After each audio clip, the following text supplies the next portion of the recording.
Marco. Yes, yes, yes. We are back, my friends. For a Monday night stream of all things. Who would have thunk it? Certainly not I. Very strange, very random, but here we are. Let's see how's our audio sounding. How's our audio sounding, everyone? Let's listen to it. Oh, fuck, it sounds so fucking good.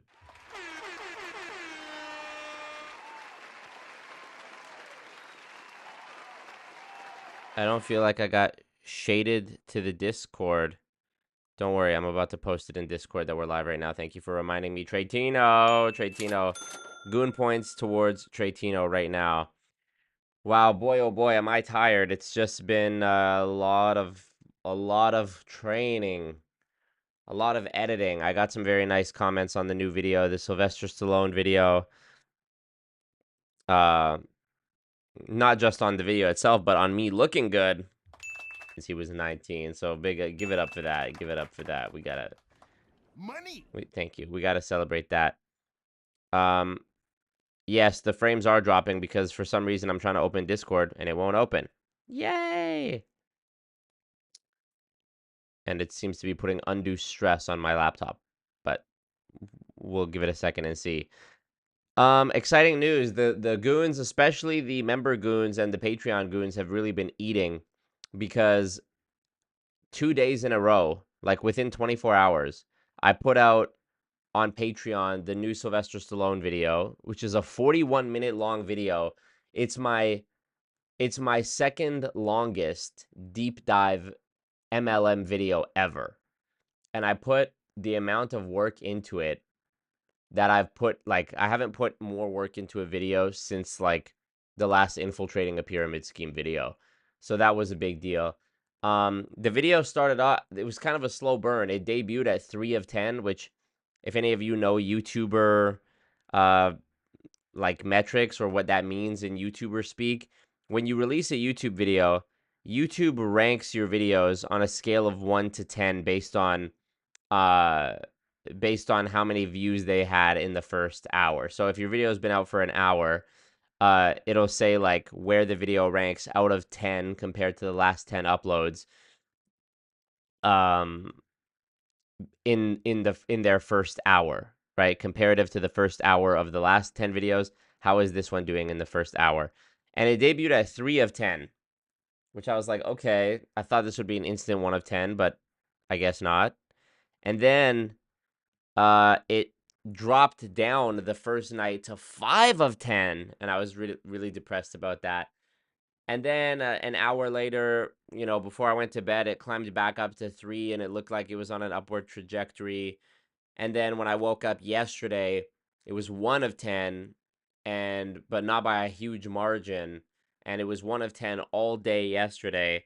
And then I woke up today and I checked it, and it's 2 of 10. So, you know, I can't really complain, but I can because I don't know, just the amount of work I put into it. When you put in that amount of work on a video, you want it to just be like a meteoric success. And then, so strangely, the video that I did with Stefan and Jenna, the multi-level misery video, where I interviewed them about their experience in Amway, that came out 40 days ago. Okay, so a little over a month ago, 40 days ago. This video is on track to get 100,000 views in the next few days. It's at 96,000 views. How that is possible for a video that is just a back and forth interview with extremely minimal editing, and it's an hour and 6 minute long uninterrupted podcast, essentially. The fact that that has almost 100,000 views, I mean, it just goes to show you, you never know with YouTube, you know? You really never know. Here I was thinking the Sylvester Stallone video was going to go crazy, and it doesn't seem to be going crazy right now. 10K views in one day. It's actually 11, but it hasn't updated.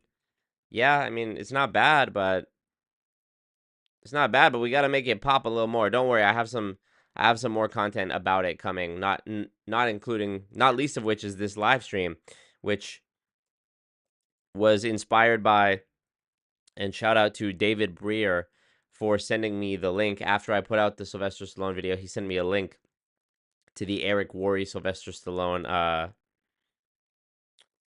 thing that we're gonna watch today. And David Breer is like an encyclopedia for multi-level marketing info. So anyways, back to the point. The goons were eating good because they got that. The patrons and members got the Sylvester Stallone video 2 days in advance. And then also 24 hours later, I also released, see if you can see this. I also released this Patreon members only Q&A video. I uploaded it on Patreon as a direct like Patreon embedded upload, and I uploaded it separately on YouTube as well as a members only video. So when you go to my page now, you should be able to see what's live, live right now, and then you should also be able to see videos, and then you'll see a members only section. I'm planning on filling up this section with a lot more content going forward. So, if you were gifted a membership today, or you were gonna buy a membership today, either to YouTube memberships or to Patreon, it would be a good day for you. You'd be eating good because this is a nearly hour-long Q&A video. I had a lot of fun with it, and I've already got more questions, which I'm excited to answer in the next one. So, let me say wagwan to some of your comments. Johnny, what up, Johnny? My members, of course, and my mods, of course. Johnny is going to watch in the morning. Appreciate you. Dylan Honey, wagwan. Starla, Tretino. The Pickle, welcome back. What up, Raining Womban? Woman. Oh, woman. Like womb, but woman. I see. And what else? See that? Yep. The Pickle, doing God's work. Doing the cult's work. The Pickle, thank you. Gifting 5 memberships. Tretino, what up? Jared DeRoche, what up? Yes, Jared dropping the here, I'll put the Patreon link in the chat as well. Hoping A, what up? Voldemorty, wagwan, congratulations. The Pickle, you are a G. The Pickle gifted 5 memberships, so I want to say congratulations to Calvin Montana, related to French Montana perhaps. Chris M, Alpha Male, MAIL. Sparky Jackson, the forgotten member of the Jackson 5. ADK, amazing. Congratulations, y'all. Congratulations. You love to see it.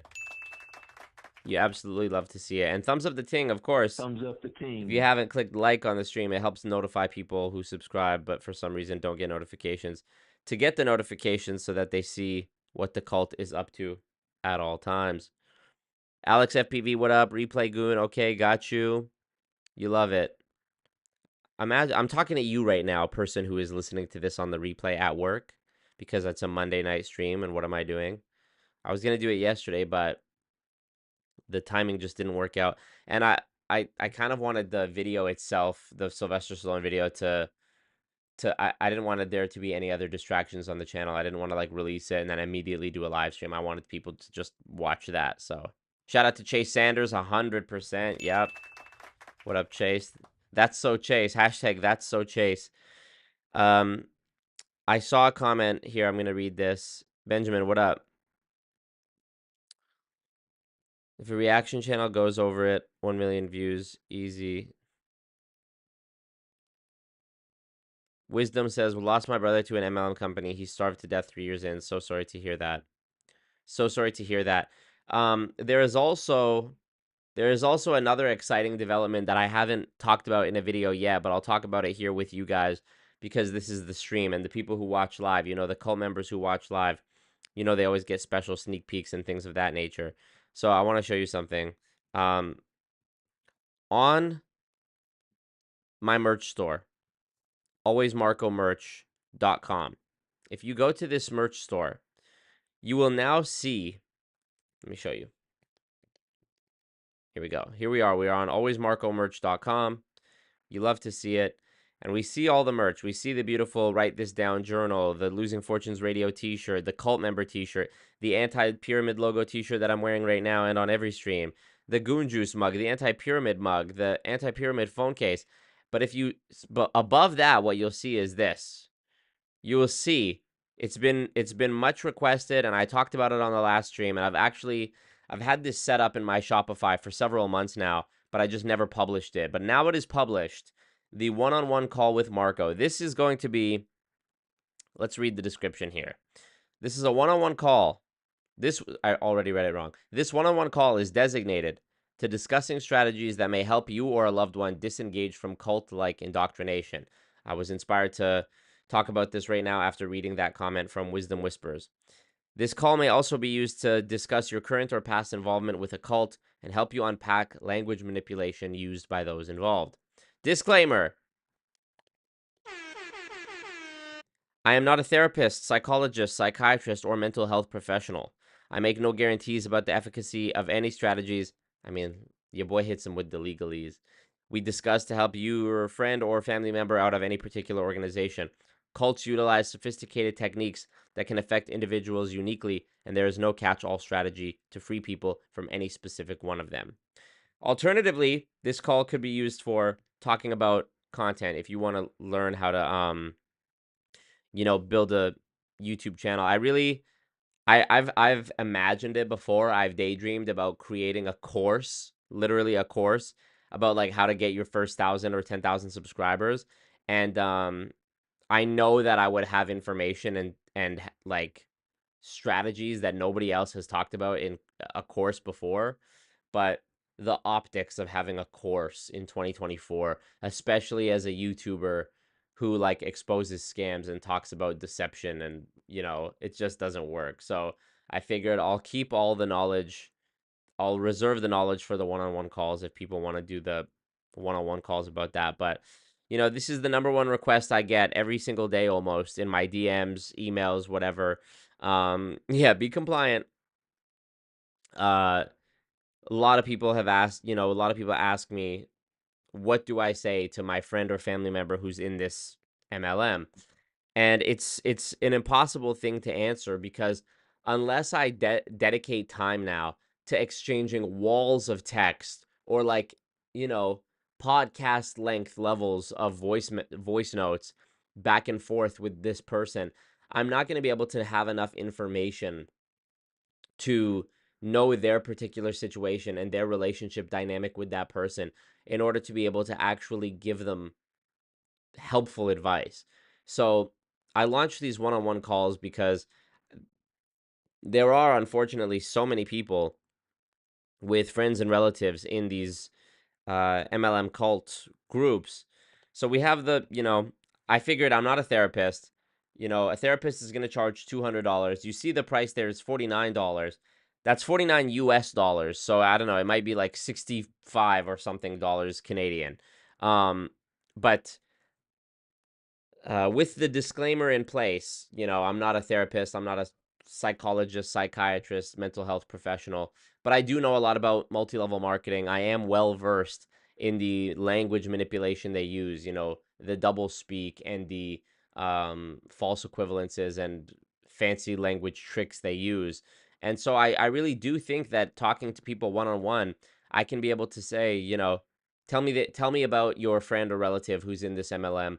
What's the company they're in? What are the conversations you've had about it already? What are your concerns about it? How in are they? And then based on that, I know that I know with my experience that I can help these people, even if it doesn't lead to their friend getting out of the MLM right away.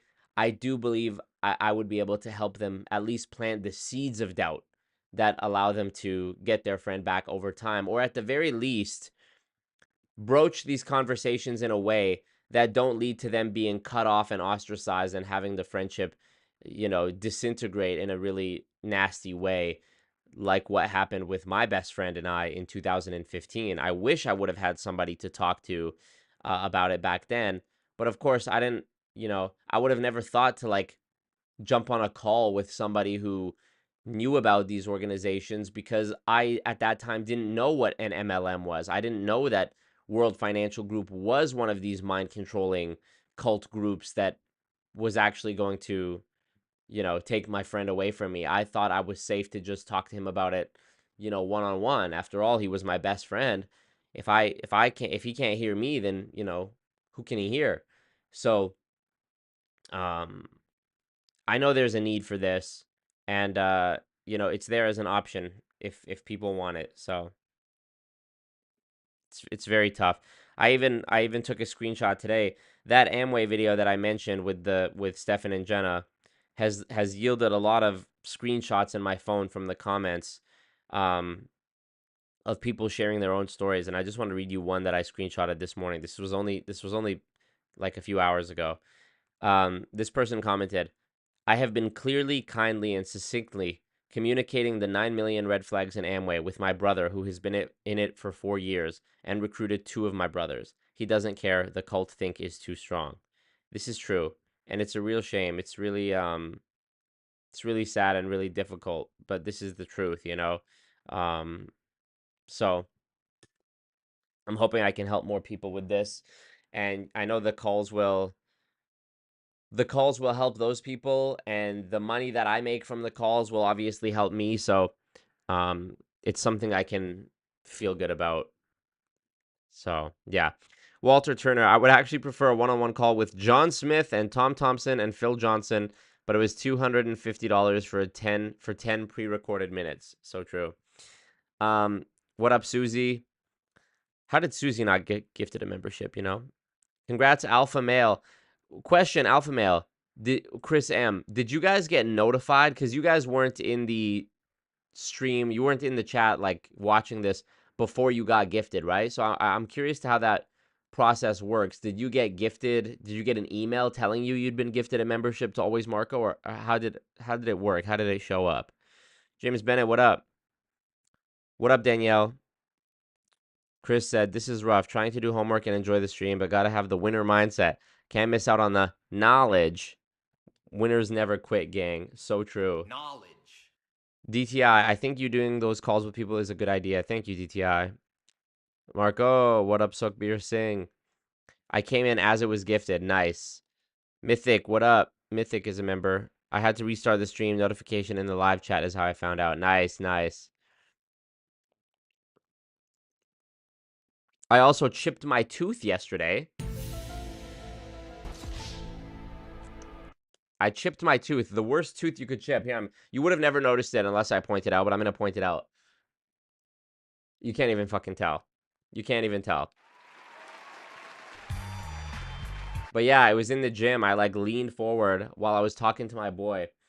And there was like a piece of the machine, a random metal piece that doesn't even serve any function, sticking out from the machine at the gym. And I was leaned forward and I was laughing. You know, like when you laugh, you sometimes like hunch forward when you're laughing. And so me and my boy are laughing, and I lean forward, and it didn't even hit my lip. It didn't hit my mouth.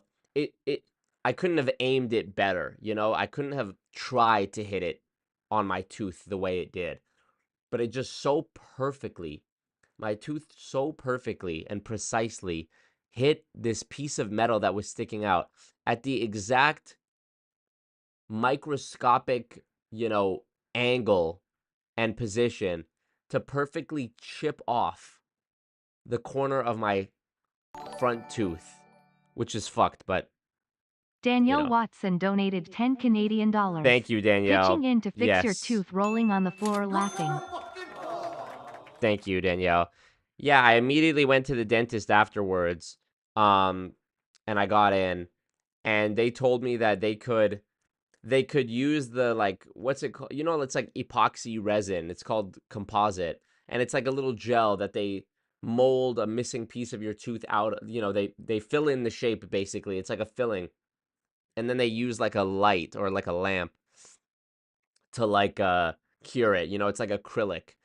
And so she told me we can do that, but because the area where it got chipped is so small, she would have to drill more of the tooth off before she did the composite. And I was like, well, if it's not really noticeable, it's sort of counterintuitive to remove more of my tooth just to put composite that will most likely be noticeable, especially on the very front tooth, like the worst fucking tooth you could chip. So I was like, I guess I'll just leave it, but maybe you can like buff it on the edge so it's not so sharp, because I felt like when I run my tongue over my tooth, it's like sharp, you know? So she did that. Thankfully, it wasn't expensive. Um, And yeah, I just figured, you know what? If it's not noticeable, I'm just gonna live with it. And I can notice it, you know, if I use my phone. But who knows? With time, maybe I won't even be able to notice it. But I went there to make sure it wasn't like actually cracked the tooth or broken, and that it wasn't gonna get infected, something like that. Friends in the chat, bomba clot, what up? Um, yeah. So she said it was fine, but uh, I also read, and perhaps this is not true, but there is a theory out there that most people, I guess I should specify, most women with breast cancer, this is a theory I read, that women with breast cancer actually have it as a result of sepsis related to their gums. Sepsis related to breast cancer and oral sepsis. Oral Health Links Breast Cancer, National Institute of Health. Here, Google AI overview says cancer patients, including those with breast cancer, are at an increased risk of developing sepsis. Okay, I read that it was the other way around. Gum disease. It was something like, it was some crazy number, like 95% or more of women who have who end up with breast cancer also had some, also had something with their teeth. I'm trying to remember what the exact thing is. Gum disease, especially those who smoke. I don't remember what it was, but yeah, Dr. Marco, literally.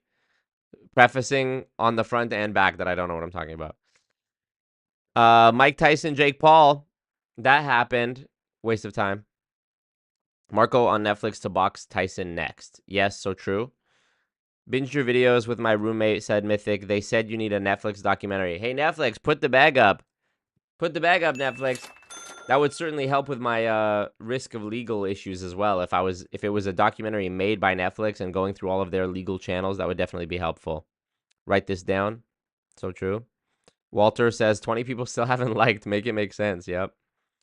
Tretino, cult. Yep. You get an email and you don't need to be here to be gifted a membership. Okay. It is based on watch hours, how active you are in chat, and length of time with the channel. Amazing. Finding a way to skip this tooth chipping story because it makes me feel like I'm what, Tretino? Like I'm what? Assassins set up the tooth chip. So true. I feel like the assassins went into the gym the night before and they welded on this random piece of metal that was jutting out from the machine that literally serves no purpose. Zero purpose. Uh-oh, bags dropping. Blip. Love the content, man. Keep fighting the good fight. First time bag dropper.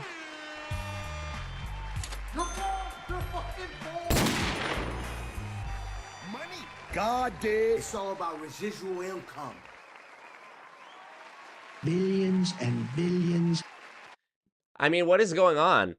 Trump and Mike Tyson are the biggest stories in the news. Is it 1990? You know? Is it 1989?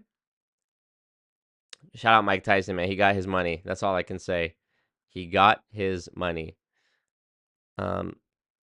Eric says all the money, talking about Sylvester Stallone, all the money he's made from Rocky and Rambo franchises, and he's doing this, scamming people. He's not grateful enough that someone with as little talent as him became a big superstar. Well, you're definitely entitled to your opinion, Eric Nelson.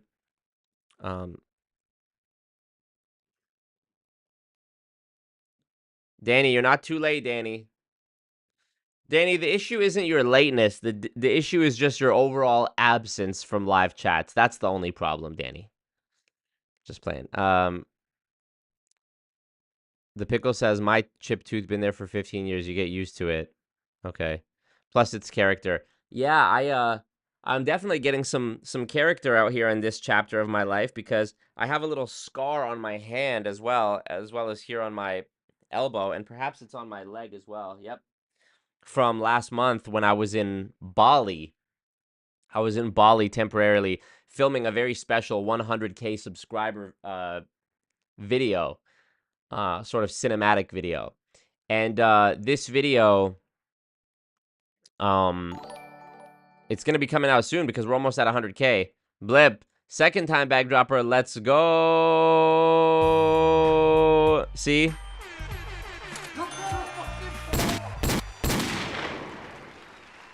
I gotta get the bag. Do you like me? I took a full load.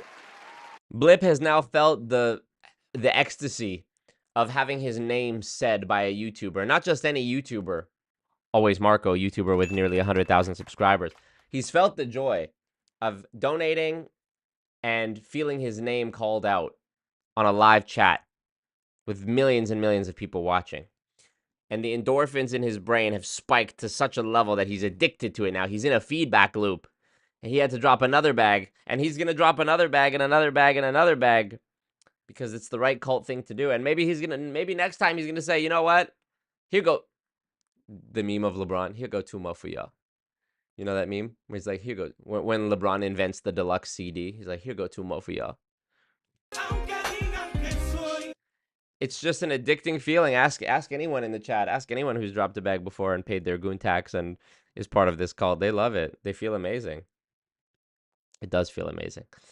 And this is how dono wars start. And this is how we fill up the dono goal thing on the top of the screen and get the shirtless stream. And, you know, people have been begging for it and fantasizing about it. Okay. What was I even talking about? Jim 1, Marco 0. So true. Oh, yeah. When I was in Bali, I fucking fell off the motorbike I was driving. It was gravelly. I tried to stop fast. The back of the bike slid out. I fell. But thankfully, I was barely moving. But I did fuck up my hand and my elbow and my knee. Not my knee, like the outside of my leg by my knee. And I got little scars there. Now I've chipped my tooth a month later. I don't know what the fuck is happening to me. Joseph, what up, Joseph? Wagwan. Wagwan. The cheek showing was all Tyson wanted to do besides get the money. Yeah, that was hilarious. Mike Tyson's naked booty cheeks being broadcast live on Netflix was hilarious. Marco versus Scott and Peter at once. I'll do it. Devin Kelly, what up? She says, hi, guys. Sorry I'm late. I'll allow it. No, she doesn't even say, sorry I'm late. She just says, guys, I'm late. Wow. Betrayal. The knife in my back. It'd be your own people. We finally get a stream with Marco and Peter and Scott, but it's actually a cage match live stream on Netflix. Honestly, I'm not going to lie. The Jake Paul, Mike Tyson thing had me thinking I need to do like a boxing match with some scammer. But none of these, all these people are pussies. None of them will do it, you know? Danny said, I've been lurking. The ops started to scare me. Fair enough. We're safe. We're safe for now. Devin Kelly late, but I think she means to the stream. No, I know. I know. Konnichiwa, John Reardon. Konnichiwa to you and ni hao to everyone else. Where's my George Bush ni hao? Ni hao. There it is. Marco, fight a lucky sub. Yeah, that'd be great. Fight a subscriber. Who wants it? Who wants this work? Run up. Brandon got the popcorn. Nice. Go watch the new video. It's 41 minutes. You could definitely enjoy some popcorn to it. Fight Jarek from WFG. That could be good. Fight Peter in that room, right? Dominick Izzo would do it. Yeah, I would do that. I would do that. Me and Dominick Izzo doing a fight, that would actually be sick. But it would have to be like a boxing fight because his little Wing Chun, I don't know what the fuck that he be doing. But I'm not about to have Dominick Izzo up in my face doing this. We're not doing that. We got to do a real fight. We got to do like some kickboxing, some boxing, something traditional. I feel like boxing would just be, you know, clap E1, C1, yep. I think just Dominick Izzo, just based on the fact that he's in an MLM and thus, you know, doesn't make money. I think if I just offered him money to do it, he would do it, you know. So I would do that. I would do it because Dominick is bigger than me. He's more muscular than me. However, he's also like 50 years old and very short and very Rumbulesque. You know, he's not like slim and cut. He wouldn't have any speed. He wouldn't have speed and he wouldn't have stamina if we were to fight. So he would have the stronger punching power, undoubtedly, but I think it'd be interesting. I think with speed, though, I have the speed, I have the height advantage, I have the reach advantage. I probably have more flexibility, like if we're doing kickboxing or Muay Thai or something like that.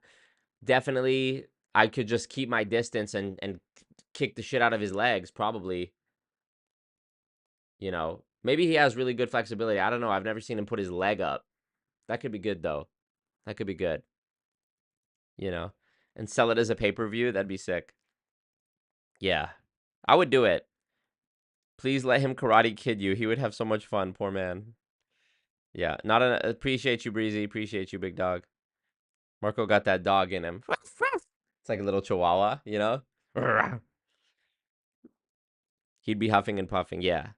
Yeah, he does have the weight advantage, but if we planned it like 3 months, at least 3 or 4 months in advance, I would probably bulk, you know? I would probably like, I have a friend of mine, he's a bodybuilder, and I would just, you know, get him to put me on a super locked in meal plan, and I probably wouldn't even train boxing. I would just train weights and just like bulk.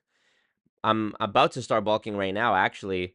Marco versus Betsy DeVos, that would be the one. I'd do that, 100%. I'll knock her the fuck out instantly if we did a boxing match.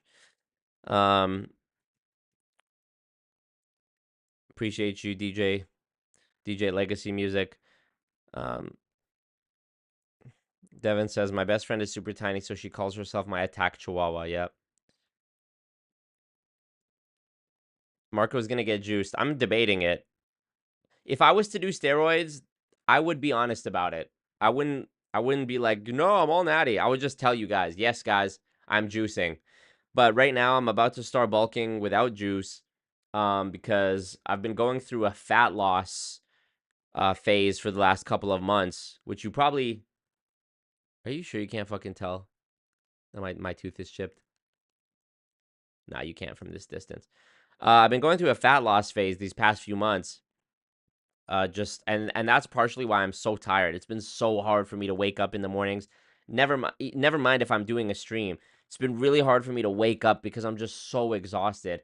And I know that it's because of the food, you know, it's because of the reduced calories. It's because I'm losing weight. I feel like I'm disappearing and my energy is just poor. You know, it's just not good.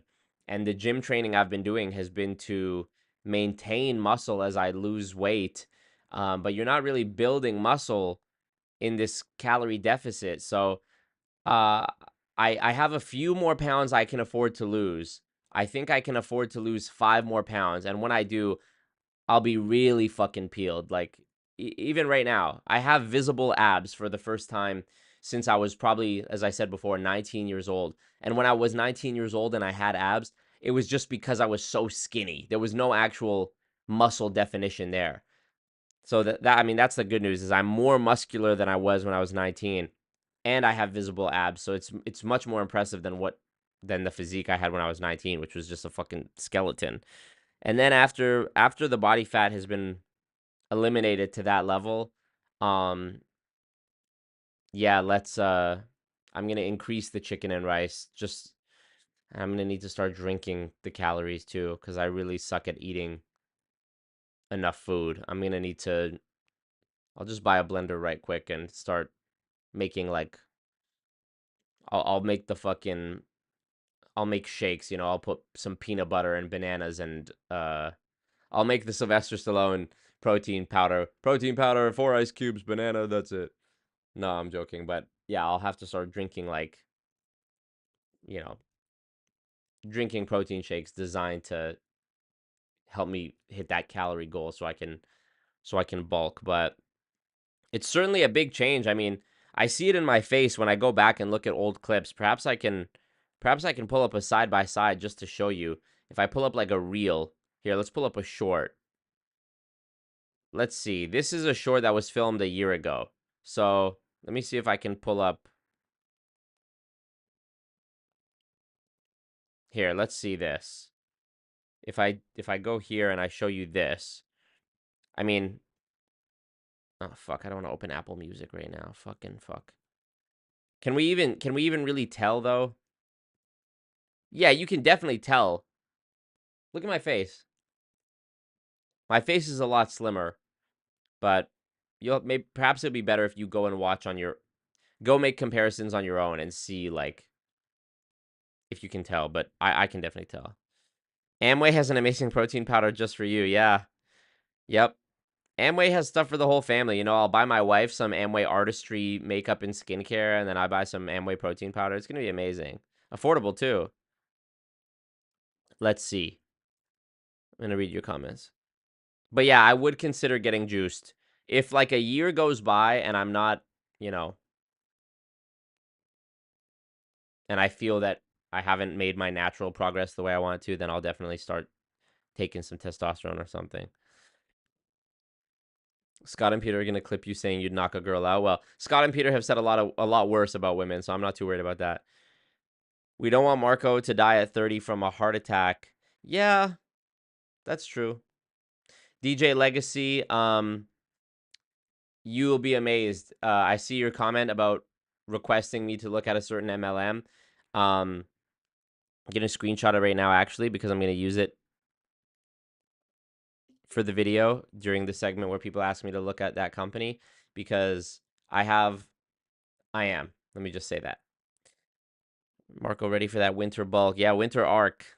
Funny thing is where I am, it's more hot during the winter months. So did you try the special powder from Rambo? No, they don't sell that anymore. Danielle is still waiting for the Sexy Goon calendar. Well, we haven't filled up the dono goal, Danielle. That's when the shirtless stream is happening. What's your favorite way to eat protein? Chicken. Herbalife is great for protein shakes. Oh my god. Imagine doing an Amway Herbalife product like shootout, you know, to see which is better. Was on a cut for 3 months, says Joseph. My daily calories went from 3,000 down to 1,900. Felt weak for a while, but eventually adjusted. Yeah.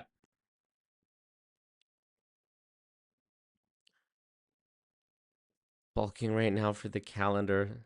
Insane. I relate to wanting to get steroids, says Trey Tino. Oh my god. What are we even talking about here? Yep.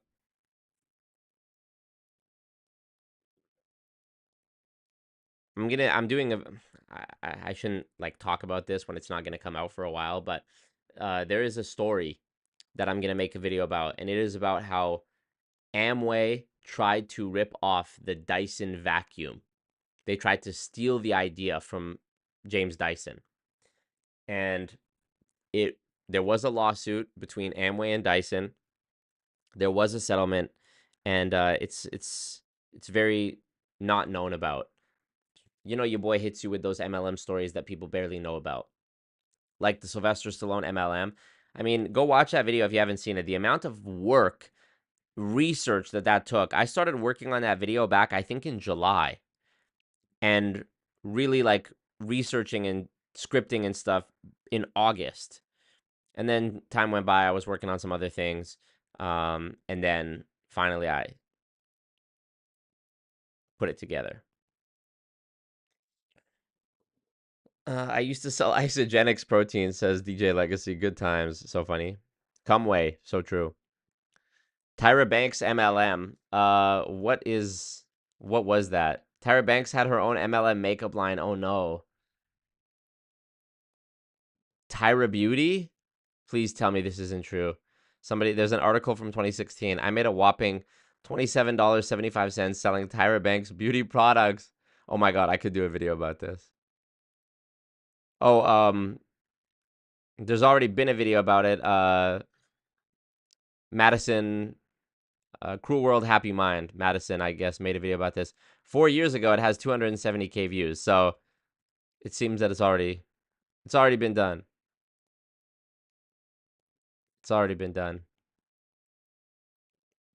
I think Jake Paul's next fight, assuming that this person can get out of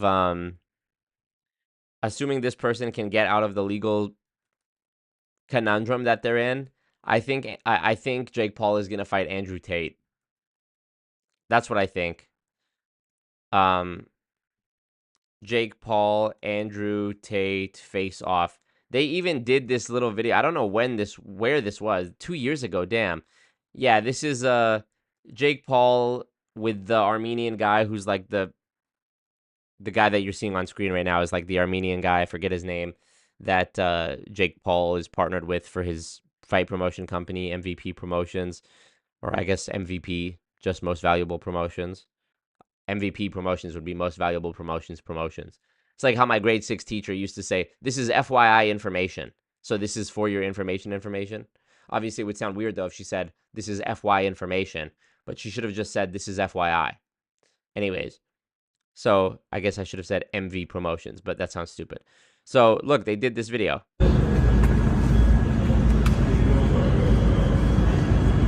Kiss, kiss, kiss, kiss, kiss. So, anyways, they met up somewhere. Andrew Tate took his shirt off, and then they filmed the face-off, and then Andrew Tate got arrested, and he's been locked in Romania, and whatever. So, oh, fuck. Triceps. The triceps is on fire from yesterday.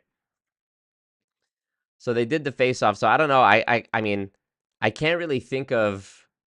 Perhaps Andrew Tate's cultural relevance is not going to be at the same level it was in 2022 to hype people up for the fight with Jake Paul. But I don't know. I think it could still be a exciting fight. I mean, you know, the marketing of it and whatnot. Tyra, Danny says Tyra's MLM only lasted for a few months. It was amazing. Her distributors were called Beauty-tainers. Ah.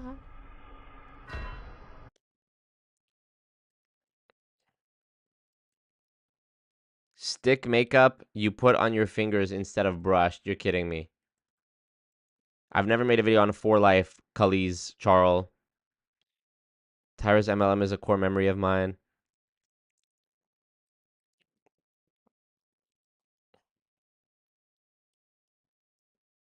Trey Tino says men are so weird I can't lie.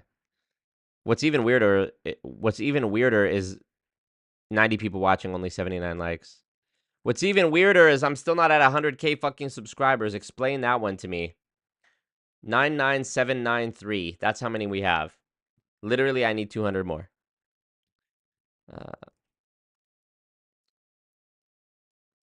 How do you think you would be close friends with someone who believes in MLMs? I mean, what do you mean by believes in? I sound like Jordan Peterson. What do you mean by believe? Believes in as in thinks they're a good idea? I don't think that would work out too well. But I mean, I believe in them in the sense that I know they exist.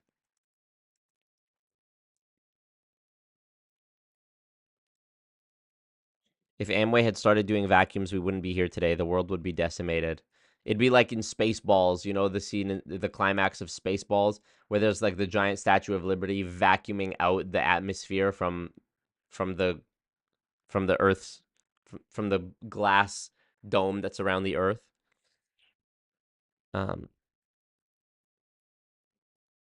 It's amazing how many people were interested in a fight between a 58-year-old and a known scammer. The fight was a work. A Paul versus Tate fight will also be a work. Easy money from the gullible plebs. What I'm confused about with the Jake Paul Mike Tyson thing is, where was the Mike Tyson that we saw in the training videos where he's like going fucking crazy on those pads? I mean, maybe he was conserving his energy in the fight because he had to go 8 rounds instead of like just trying to blast in round 1 and knock Jake out and just like leave it all in the ring on round 1, which makes sense to me because they only had like 30 seconds to rest in between rounds. But I'm very confused as to why Mike Tyson didn't throw any punches. And I felt bad. He looked like there was moments where Mike Tyson looked like a little kid. You know, he was biting his glove a lot. Why the fuck was he biting his glove? I know the announcer was saying like this is a habit that he's done in fights of the past. But why would you bite your glove? You already have a mouth guard. I was reading conspiracy theories in the comments that were like, yeah, Mike was paid to throw the fight so Jake could win. And he was biting his glove to stop himself from, like, throwing his dangerous punches. And I'm like, okay. I don't think that makes sense, but all right.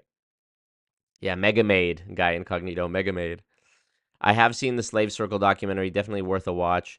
You know, there's another really good documentary. It's literally on YouTube called Vima Documentary. Vima Documentary.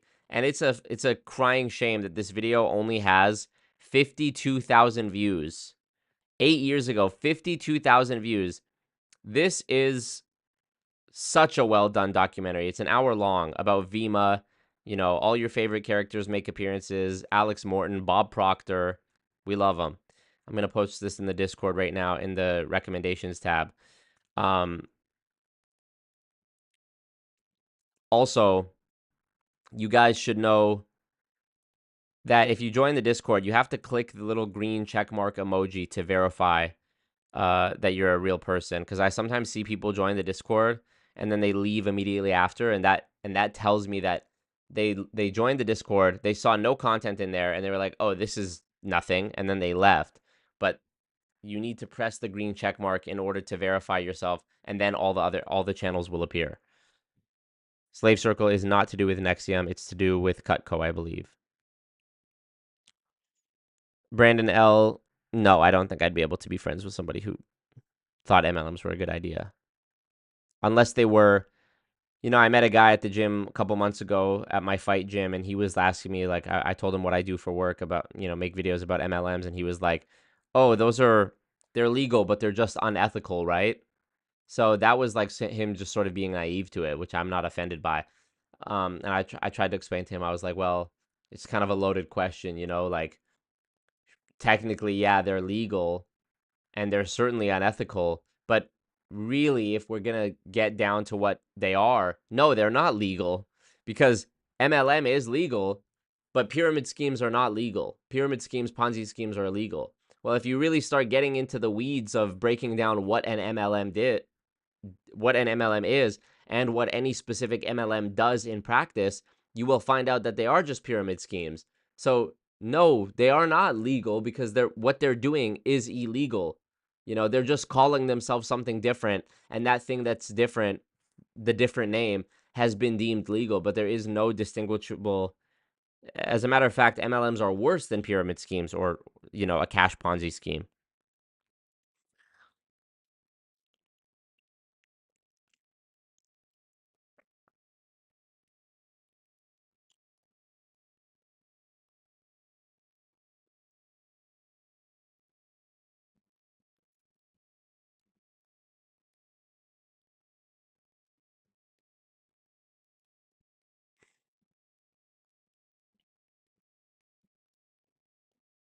Yes, Vima was shut down for being a pyramid scheme.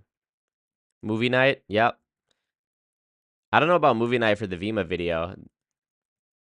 I could stream that, definitely. But movie night for...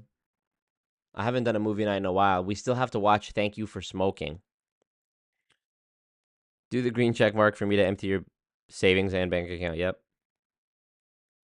It amazes me how people judge their morality based on legal, not legal. Yeah, I mean, when people say, like... I mean, they're two separate arguments, the legal and the ethical, you know? Imagine trying to, like, defend... let's imagine that you found out your grandparent or your great-grandparent owned slaves. Okay, this is a reality for some people that live in the United States, right? People who have farmland or whatever. Who do you think was working the farmland, you know, 3 generations ago? So let's say you come to find out that your relatives, your ancestors, owned slaves. Could you imagine trying to defend that based on saying, well, it was legal at the time? The ownership of another human being.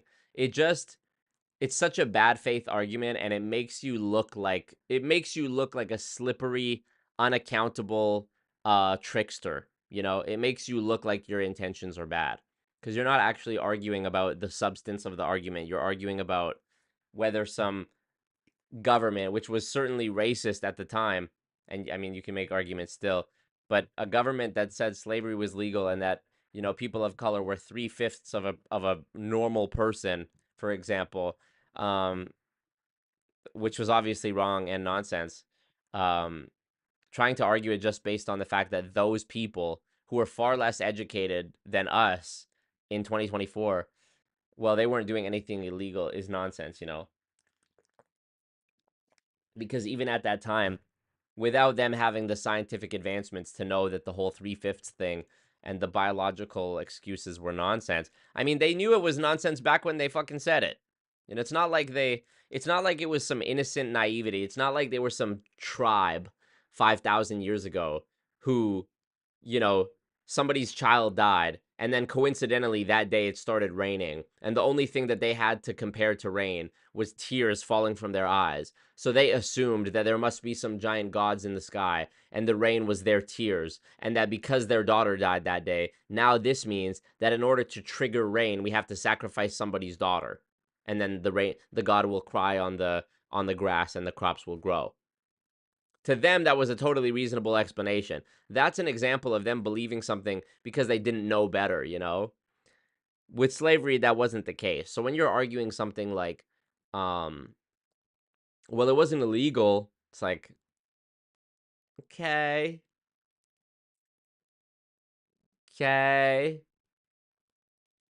You know?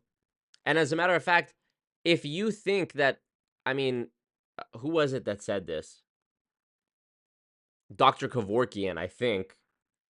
Jack Kevorkian, also known as Dr. Death. There's a quote from the movie where, I don't know if he said this in real life, but there's a quote from the movie where Al Pacino plays Dr. Kevorkian, and he says that, like, if you know that a certain law is unjust, then it's your responsibility to disobey it. And, you know, it's interesting. I'm in that position right now where I am, you know, I disobey the status quo that says multi-level marketing is a legitimate means of selling goods and services to friends and family and recruiting other people to do the same. That is a blatant lie. I disagree with that. And so I say about these companies what I believe. They are all scams, they are all pyramid schemes, and I can argue and substantiate every claim that I make. Because of this, I'm accused or have been accused of defamation, because I am saying that these companies are engaged in some practice that is illegal, which is true. They are engaged in illegal practices. Every MLM, in my opinion, is engaged in illegal practices, which is pyramid scheming. Those are illegal. I think every MLM is operating a pyramid scheme in disguise, a thinly veiled disguise. But because I am accusing a supposed legitimate business as something illegal, well, now you're defaming, you know. So, and just like you would have been breaking the law to oppose any government decree in history. But this is how laws move forward. Somebody is brave, somebody comes up and says what's true, other people start to realize that it's true. You know, the ringleader has to go to jail or like take the lawfare or take the harassment or take the assassination or whatever it is. And then with time, people realize, okay, they were right.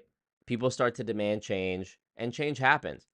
So, you know, I don't think it's going to be in the next 4 years, certainly, not considering all the boodling and bribing that has been done by friends of Trump and you know, the amount that Trump has benefited himself from MLM. But, you know, with time, certainly with time, things will change. I believe that. But yeah, what was the point I was making? Arguing that something isn't illegal as the justification for it. There have been many things in history that were illegal that are now legal. And there are things that are still illegal that you can argue should be legal, and vice versa. You know, just in my lifetime, you know, not even in the last 10 years, gay marriage was legalized throughout the United States and Canada. I mean, now think about just in 10 years how far we've gone on that topic as well.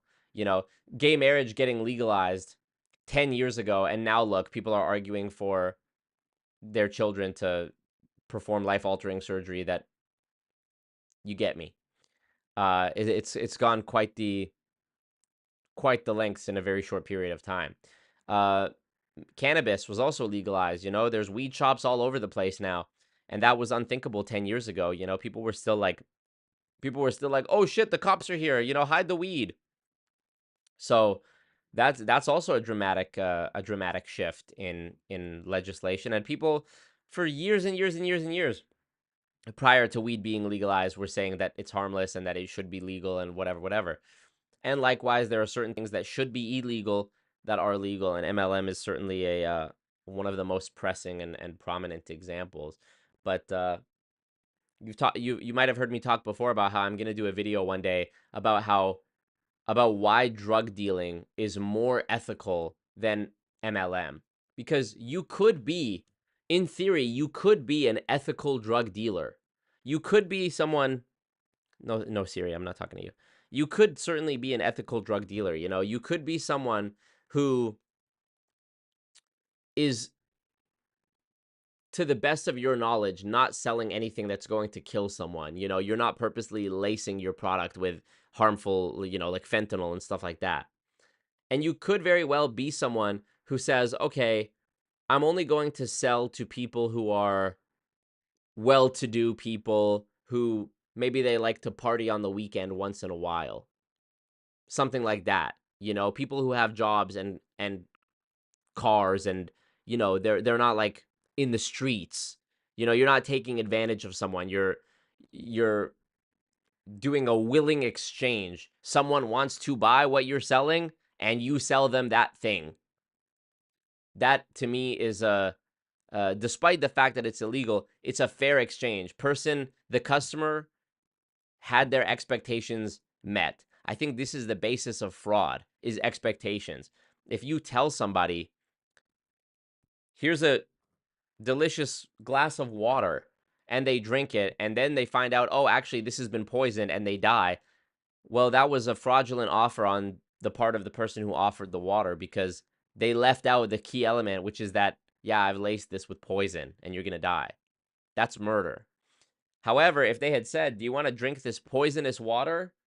And the person said, yeah, I do. And they drank it and they die. Well, then they knowingly committed suicide. You know, the context changes drastically depending on the expectations that were set. And so if you're a drug dealer and you set the expectation that you're going to sell drugs to a person, you know, a specific drug, and their expectation is that they want to buy that drug, well, then a fair exchange happened. Nobody was deceived. Granted, the whole thing was illegal because of the narcotic nature of the deal, but nobody was deceived, nobody was duped, nobody was scammed, and you could also argue that nobody was harmed. I mean, assuming that the person wasn't like, you know, didn't overdose and whatnot, no harm was done in this situation I'm describing. Whereas with multi-level marketing, which is legal, there is no right way to do it. It all hinges on deception. The promise, the mathematical proposition itself is a scam. Yeah, just recruit 5 people. Okay? And they recruit 5 people. Okay? And they recruit 5 people. That, I mean, they never mind the fact that when you are recruited, you're already the 5th of 5 people who are below those 5 people you're already on the bottom. Never mind the fact that it's going to become a situation where everyone's on the bottom. You're already on the bottom. You're already joining. If you join Amway today, for example, a company that's been around for 50 plus years, you think you're joining at a level where you can even have like a realistic expectation of rising up without mass scamming of, you know, mass scamming and mass lying and deceiving? Of course not. You're already on the bottom. So, you know, even my even the 5x5 math isn't even necessary when talking about an MLM like Amway in 2024. You know? Let me read you guys' comments here.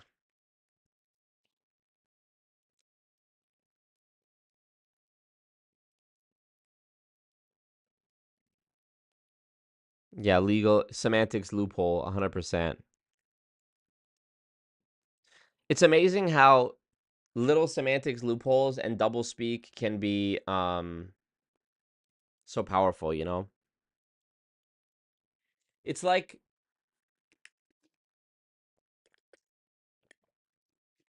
I was imagining this the other day for no particular reason. Imagine you're in court and you've been sued by an MLM company and they say that you've defamed them, hypothetically, right? A lot of people make videos about MLM. Let's just say, right? Shout out to Vicks Vapo Inhaler. Well, the MLM is going to try to poison the well and muddy the waters of the topic by saying the exact opposite of what you discovered as the truth. You've discovered through your own independent research and through following the top people in whatever MLM on social media and seeing what they say and what they post about and how they advertise the opportunity and downloading the documents online of their income disclosure and seeing that most people lose money and downloading their training manuals that show precise manipulation tactics on how to lie and deceive people into this opportunity. You've concluded on your own that this is a fraud and a scam and a pyramid scheme. Now, when you're in court and you're trying to present the evidence of why this is a fraud and a scam and a pyramid scheme, what does the other side do? Well, the other side, they can't just lie. They can't just lie and say that that's not true. It can't just not be true that they're not a pyramid scheme. They have to make the opposite true. This is why you have, in the cultural conversation about MLM, you have one side that will say, this is the greatest income opportunity in the world and the greatest company in the world and life-changing and millionaires from this business and blah, blah, blah, blah, blah. And time freedom, financial freedom, you can't get it anywhere else. They have to make it the greatest income opportunity in the world. They have to make it as far away from what you know it to be as possible. Why? So that the people who are not as informed about the topic end up deploying this middle ground fallacy that Angelo in the last multi-level misery episode so eloquently described. The middle ground fallacy, all of us like to think that we're reasonable, rational people, right? When we hear a story of an argument, let's say you heard, you're talking to your boy who just broke up with his girlfriend. You're only hearing his side of the story. You might in your mind think, okay, there's three sides to this. There's his side, her side, and then there's the truth of what really happened. And likewise, if the girl's friends were talking to her about her breakup with the boy, they would only hear her side.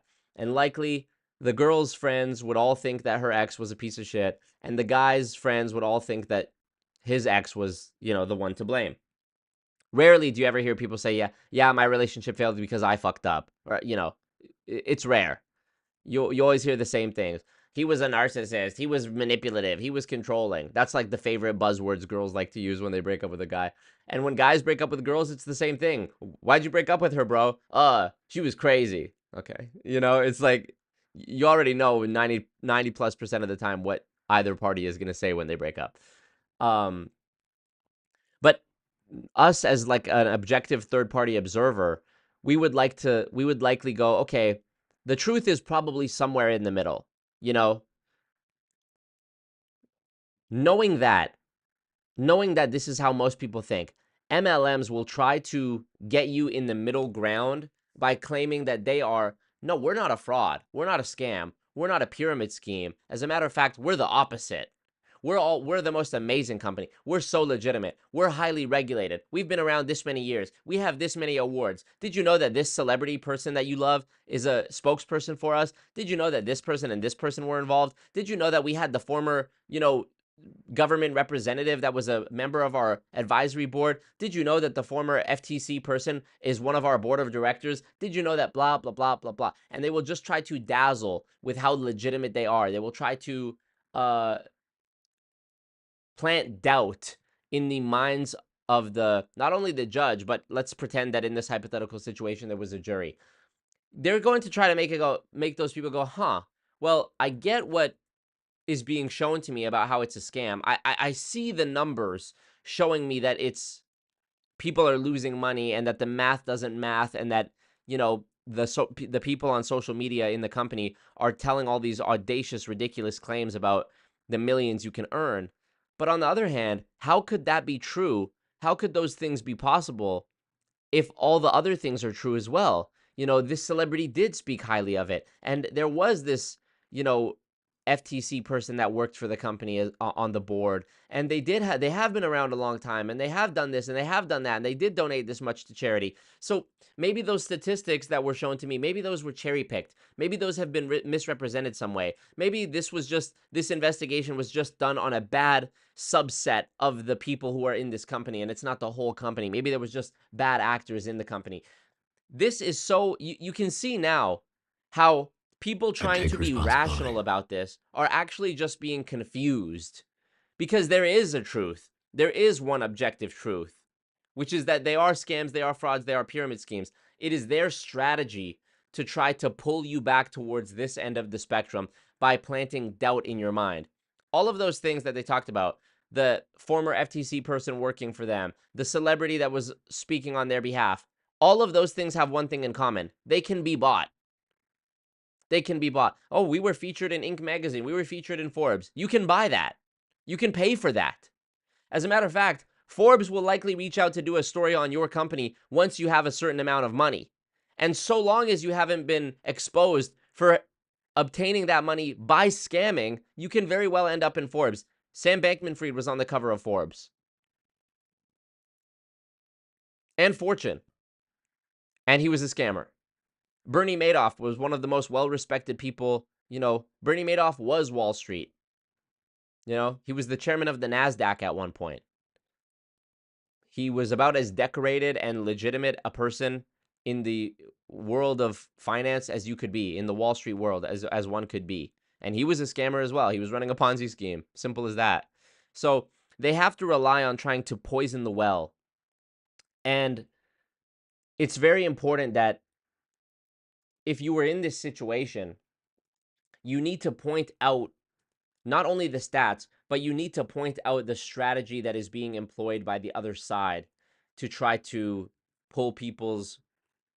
appeal to people's rational side and pull them this way, and show that it's all smoke and mirrors, and show that that's all they actually have to rely on. They can't dispute the numbers. They can't dispute the video evidence of the person who's a high up in their company who speaks on stage at their convention every year, talking about how you can make $1 million in the first however many months, when it's verifiably not true.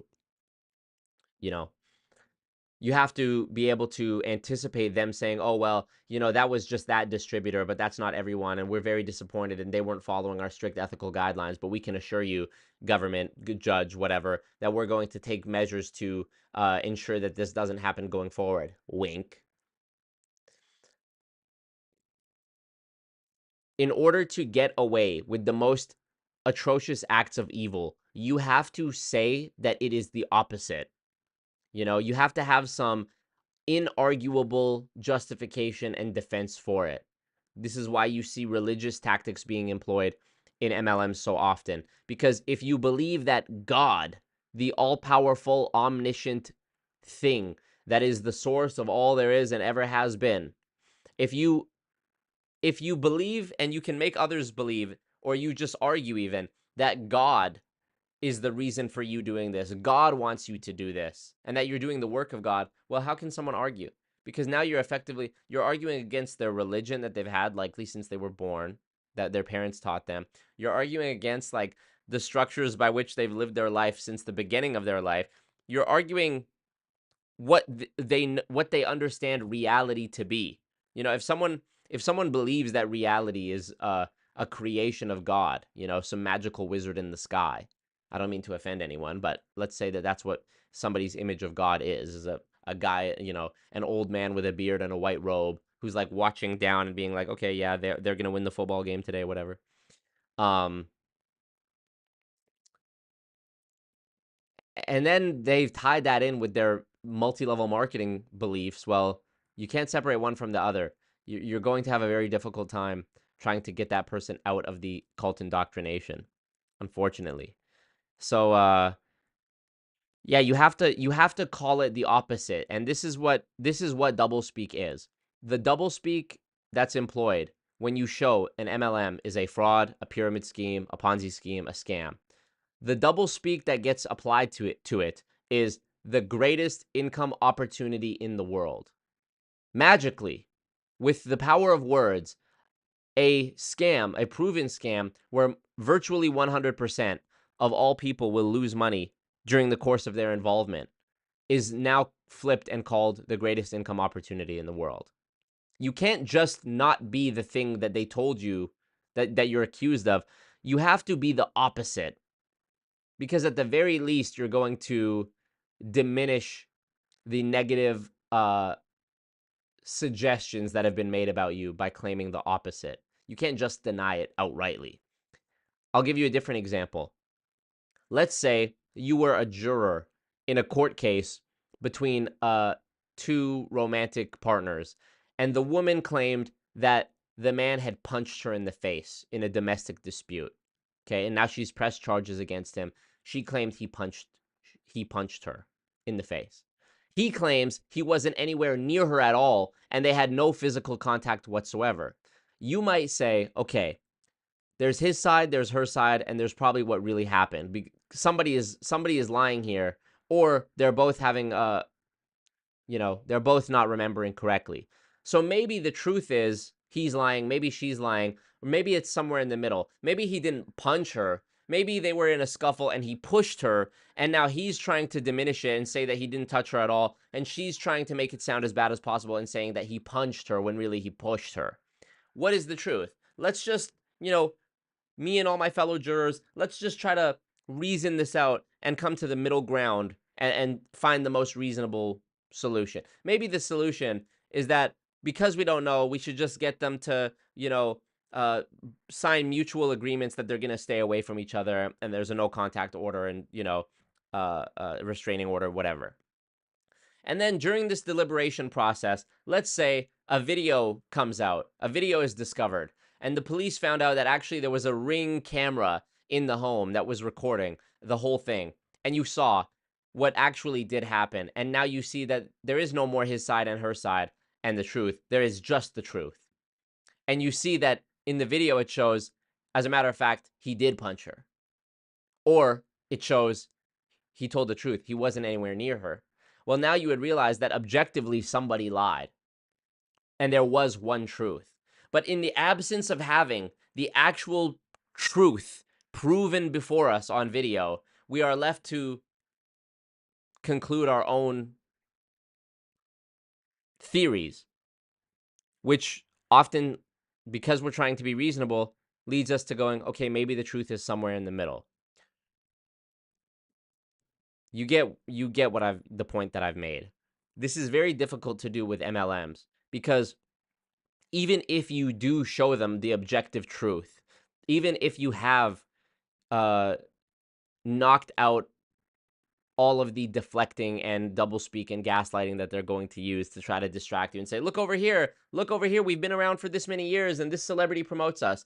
Even if you're able to wade through all of that smoke and mirrors, at the end of all of that, they can still just say, you know what, Your Honor, we see that wrongdoing was done here, and we take full accountability, and we're so ashamed that our distributors have made us look so bad in this situation, because this is not who we are and this is not what we represent. This was an example of bad actors in our company not following our very rigorous guidelines. So you know what we're going to do, Your Honor, just to show we're committed to legality and lawfulness? We're going to pay a fine. We're going to pay a fine, and we're going to implement this very thorough document we've created of training procedures that we're going to make sure are implemented throughout the company. And we apologize, and we're going to make sure that this is done going forward. What's the judge going to say? Okay.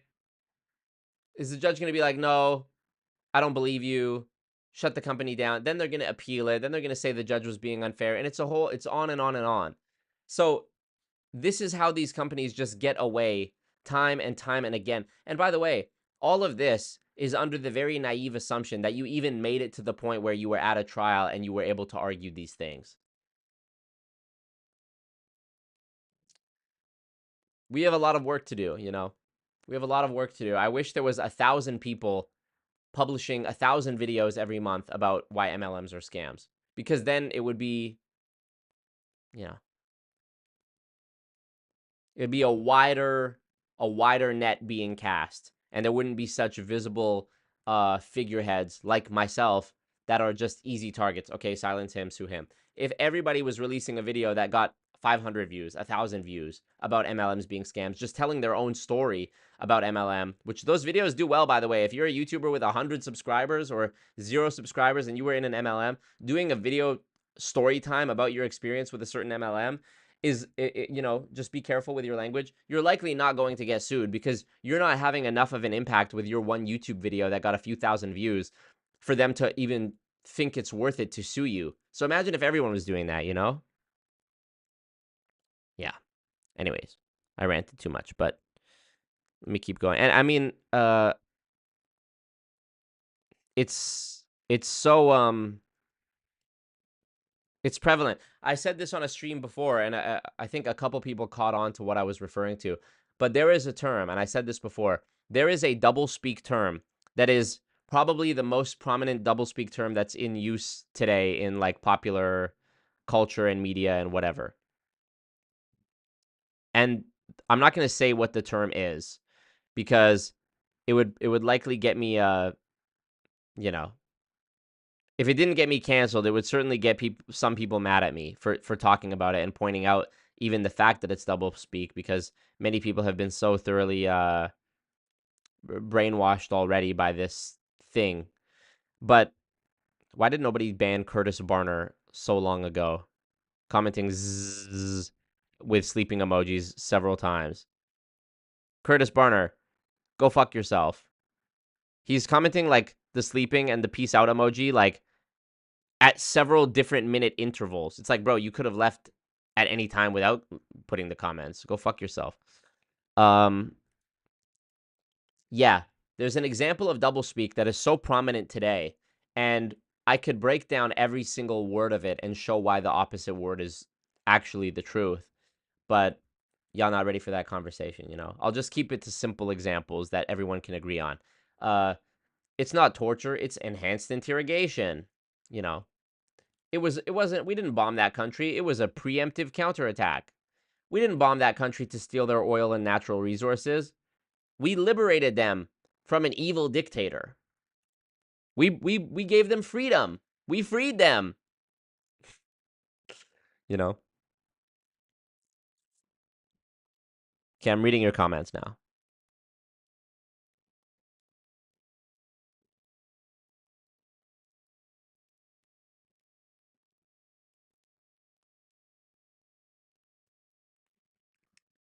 Yeah, people doing years in prison for weed. That's crazy. That is crazy.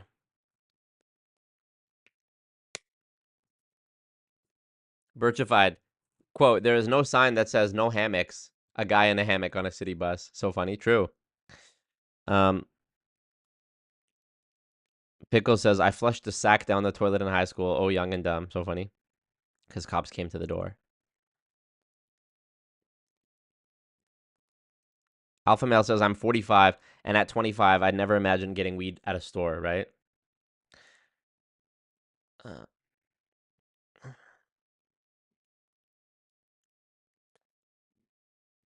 Only sell to people with an 800 plus credit score, says Joseph. Free Translate says, a friend of mine bought cocaine from his dealer. It was his last day alive, was laced with fentanyl. Drugs are okay, but lacing is the problem. Sorry to hear that, man. Birchified says, imagine going to buy some weed from your friendly neighborhood weed man. And he tells you that if you sell all his weed for him and give him all the money, he will give you some free weed.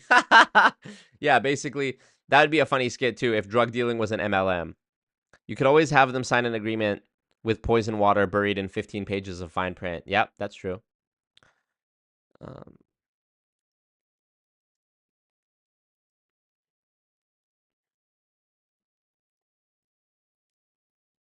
Birchified spoken like a true power bottom, says Joseph. So true.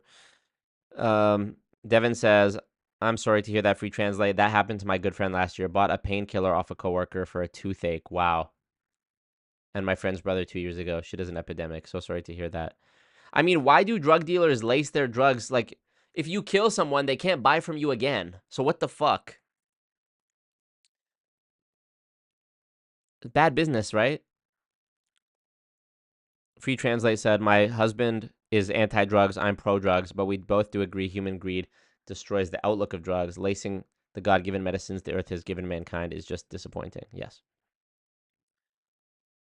Birchified says, I want to start selling certified not a scam awards to MLMs, like how coffee has that rainforest seal. That's hilarious. Devin gifting a membership to Christina. Congratulations, Christina. And thank you, Devin. We need more green in the chat. So true. Turn the whole chat green.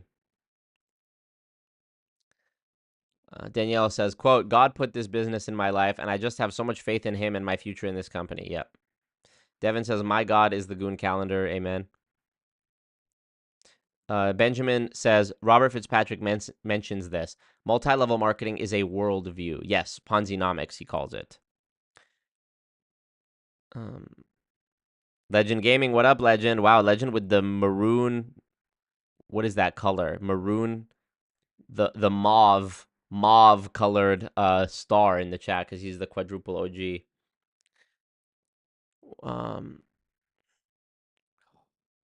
Why courts rely on beyond a reasonable doubt, but everyone's reason can be different. Bars.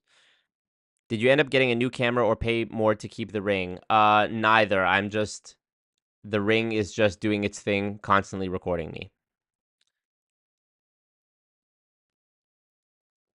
Yes, quote, we will waste more of these people's time with compliance training that we will tell them not to do. Exactly.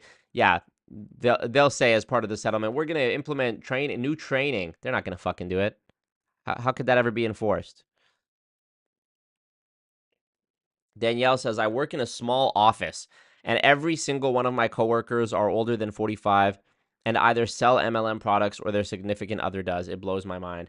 Yeah, I went to, I have a relative who cuts hair. And last year, I went to her apartment to let her cut my hair. And in the lobby of the building, they were having I think they called it a community fair or something like that. A community, I forget what it was called, but it was basically like if you had your own product or something that you were selling, you could sell it at this, like in the lobby of the building at this like community showcase thing they were having. And it was like a few-day thing. And I told her, I said, I want to go in here real quick. I want to just see something. And, you know, there was one lady selling like her own little crocheted Christmas ornaments. There was one guy that was selling like, I don't know, peanut brittle that he had made homemade. And then the other people were selling MLM products. There was one poor old woman with a ton of Scentsy essential oils on the table, and she was very nice, and I just felt bad for her because I just went in there and I didn't want to say anything, but I was like walking through and I was like looking at it and I was like, oh wow. And then there was another lady that was selling like doTERRA, you know, sorry, it was doTERRA essential oils. The other woman had like Scentsy candles, and I was just like, man.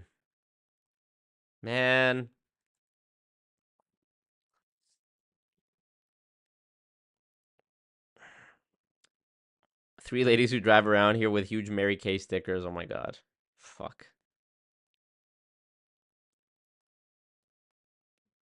War is peace, freedom is slavery, ignorance is strength. So true. No dogma. I mean, that's how you justify it. You have to say the opposite of what it is.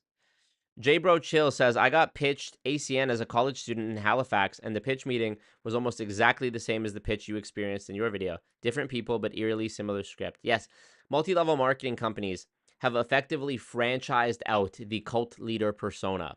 All of them have the same thing. Raise a hand if you'd like to make some extra money. Guys, do you agree that none of our parents are successful, right? Raise your hand if that's true. Guys, do you agree that if you're working the job that you have, maybe you have an older coworker and they've been working there 20, 30 years, do you agree that they're not making enough money to retire the way, the way prices are increasing every day, inflation? So do you agree that it's good to make some passive income? Yeah. Would you rather have $1 million right now or a penny doubled every day for 30 days? Well, if you said a penny doubled every day for 30 days, you're very smart because that's actually way more money than the $1 million right now. I bet you didn't know that. Well, today I'm going to teach you how to do some of that, right? I didn't say right nearly enough. Well, guys, it's really important to make money aside from your job, right? Because when I started in this business, I was working and I was so tired all the time and I didn't have time for my family and my wife was upset and blah, blah, blah, blah. And now I've got time freedom. And that's what we all want, right? So I'm going to show you a plan today, right? Just fucking on and on and on and on and on and on. They all talk the same. They all talk like that. You know, it's so unnatural. Hey, I love those shoes. Man, you're a great talker. That's a high-income skill. Matter of fact, a couple of my investors are having a meeting at our penthouse this weekend. As a matter of fact, the guy who's hosting it, he's a multimillionaire, and a couple spots just opened up on our team, and we're going to go meet at his mansion. And, yeah, if you've got some time, you know, there's only a few spots, and I'm only allowed to invite a few people, but you seem like a great guy, and so I wanted to share this opportunity with you because I thought it could be helpful. But please, don't tell me you're going to come if you're not going to come. If I can count on you to show up, it's going to mean a lot. But it's going to be very embarrassing to me if you don't show up. So can I count on you to show up? Okay, great. Well, I'll see you there. What is it? I can't answer too much about it, but, you know, my mentor can explain it way better than I can. So just come through and I'll see you there. There's going to be chips and dip and wine. It's going to be awesome. Fuck you. Legend Gaming has been a member for 24 months. Wow. The first 24-month-long member, methinks. Legend Gaming is the GOAT. All hail Legend Gaming. God did. Yeah.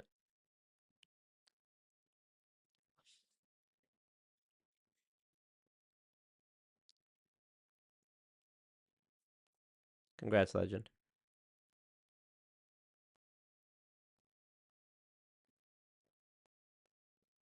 Free Translate says, I've researched that, Marco. They justify it by calling them customers for life. Yep.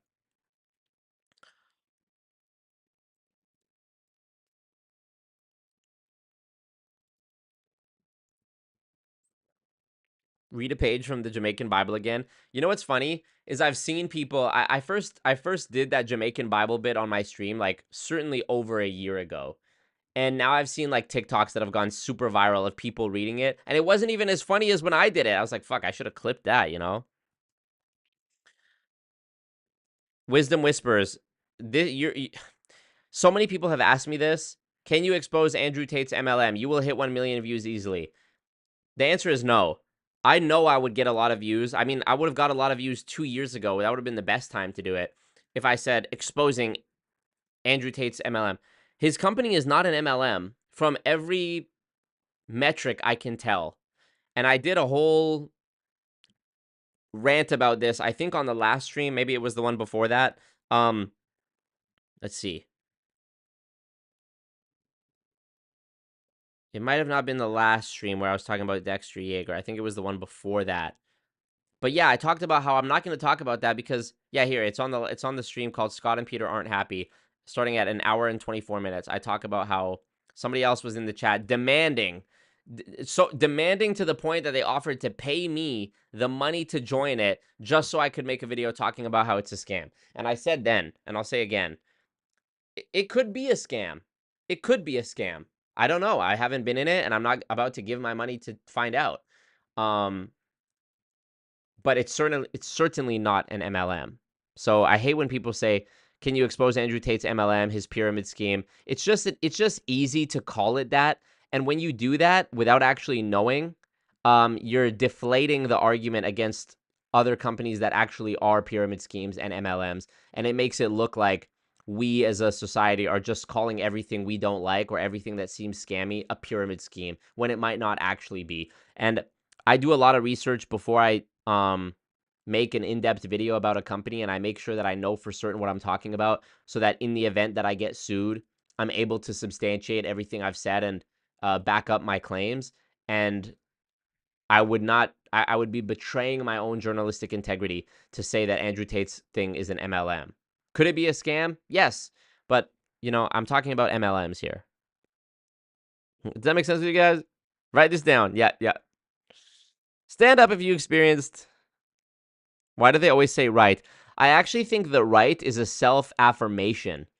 I think they're trying to say right because it's the verbal counter of what they're saying, which they know is wrong. I think them saying right is doublespeak. And it's constantly also seeking your affirmation and your approval. When you say right, it's like Ed Milet talks about in that one, I did a video about Ed Milet where I'm debunking his like training, which is all manipulation and neurolinguistic programming, where he's saying like, you want to set them up with a bunch of little yeses that lead to a big yes at the end.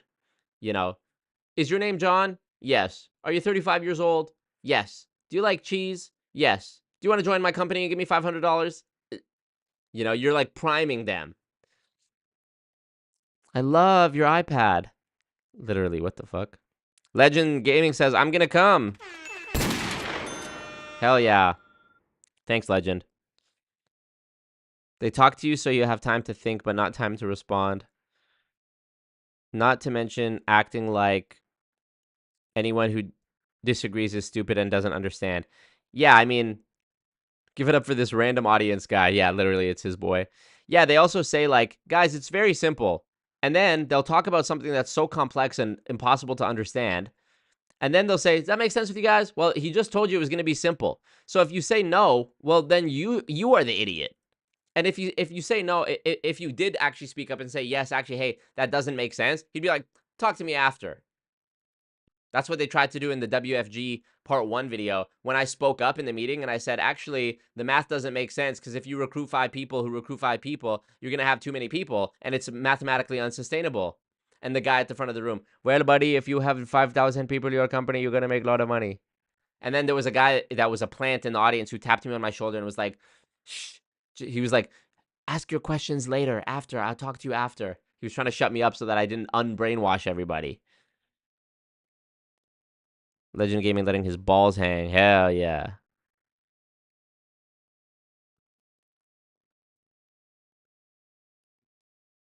Commenting it again. So fucking annoying.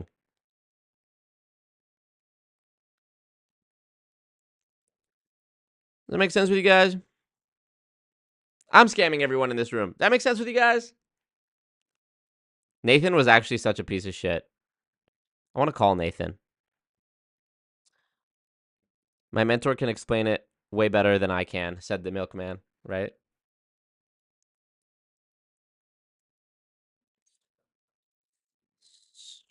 So proud to be his downline. That's my mentor. Legend Gaming is? Hell yeah, Chris M.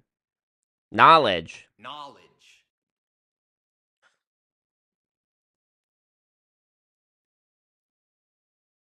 Low-hanging fruit. Yeah, I mean, also the Andrew Tate thing. It's also so done to death, you know? To me, I find a video like the Sylvester Stallone MLM way more interesting than talking about Andrew Tate for the millionth time.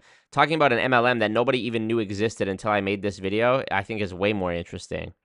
NPaz says, always stupid. So true. So true, NPaz. Thank you for that. Appreciate you.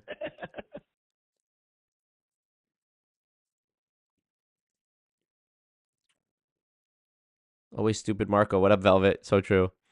They don't even say, quote, you don't want to be broke, do you? Because that would make them verbalize no. Even though that would be agreeing with them, the phrase, yes, they phrase it so you get used to physically saying yes. So true. When you're always stupid, and he's always stupid. That's actually a real quote. Thank you, NPaz, for that. Scott Tex Johnson. Hannah K, what up? Almost 100K? I mean, we've been almost 100K for way too fucking long, you know? I was supposed to hit 100K in 2023 after my last big infiltrating a pyramid scheme video came out, which I can't remember the name of the company I did that video about. But I did a big video. My biggest video ever. It was about to hit 1 million views. I can't remember it. And something happened. I don't even remember what happened to it. But yeah, I got 22,000 subscribers in a week in July of 2023. And I went from 66 to 88. And then, I mean, it was still going. I was about to hit 100K then. And I don't remember what happened. That's such a long time ago. Does anyone remember? I don't even know. And then now, fast forward, we're at the end of 2024. You know, almost the final month of 2024, and I'm about to hit it, which is a real, you know, it doesn't matter, but you know, it is what it is. Like my girl Julia, that group of black people over there are hers. Yeah, real quote. We really need an Amway rep debate. Yeah, I don't know. I don't think they'll do it. They're so secretive, but I would be happy to. Eric Cartman, what up? One friend considers her time in MLM a success. She claims she only quit to be a stay-at-home mom. There are people who quit who don't think they're bad. It's so frustrating. Yeah. I mean, they're lying to themselves, you know. A Magic debate would be amazing. Anti-MLM as a genre is on the decline since the MLMs in themselves are also on the decline. You think so? Cartman would be senior regional VP in no time. Yeah, I don't know about that, Danny. I think there's still a lot that can be done. I have 2 loser friends from college who became rich in Herbalife, both selling within the Latino community. One of them has multiple health clubs in Georgia and Florida. Sorry to hear that. That is a shame. That is loser shit. Okay, let's watch the Sylvester Stallone Eric Worre thing, which is a huge shame because you know I love Sylvester Stallone. Shut up, Eric. You know I love Sylvester Stallone, and it was really heartbreaking for me to see that him and his wife had their own MLM company.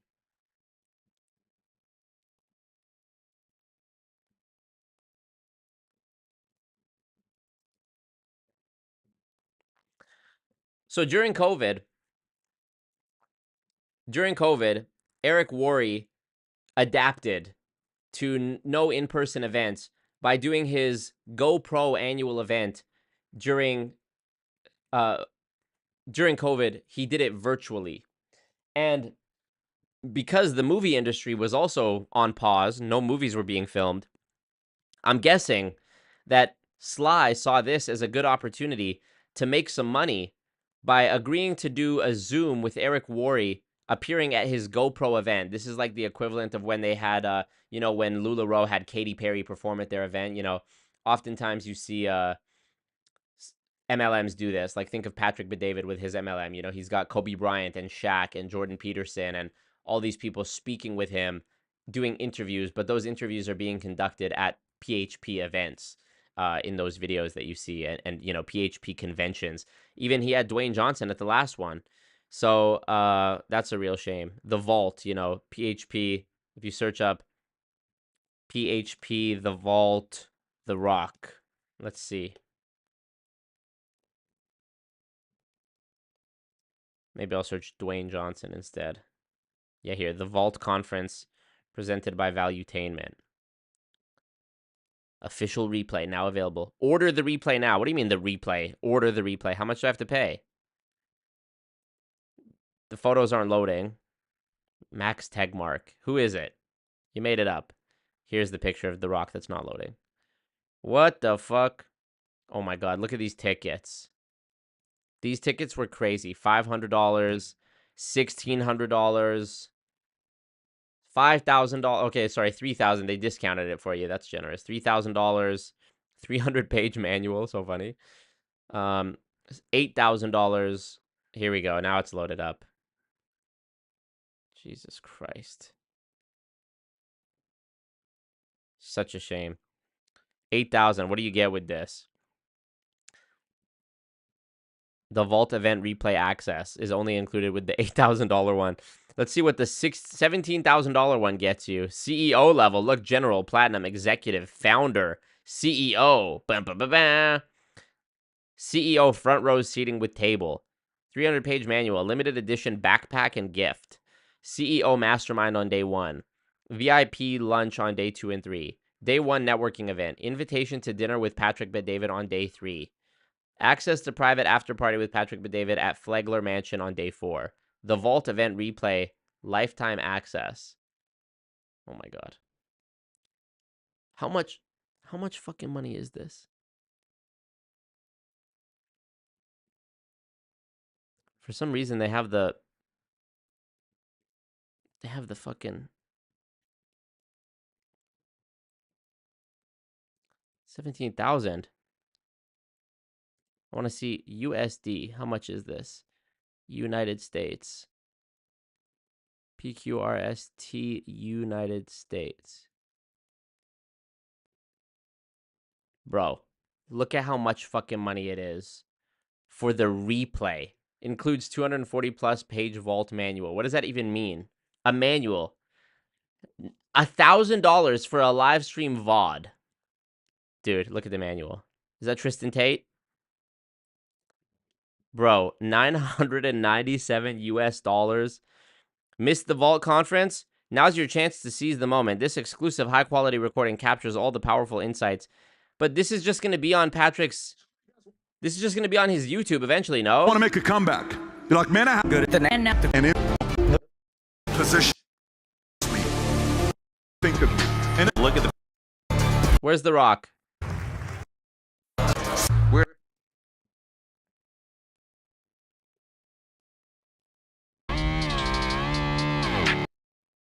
Oh, Andy Elliott was there? Fuck, I should have been here. I should have been here with a hidden camera. I should have dressed up as like a photographer and made a fake press pass and then been here.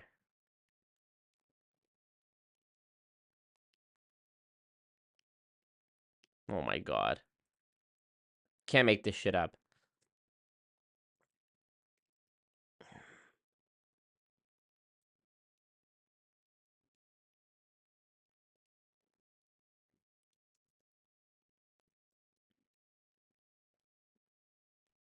I'm reading your guys' comments. Super branch manager, right?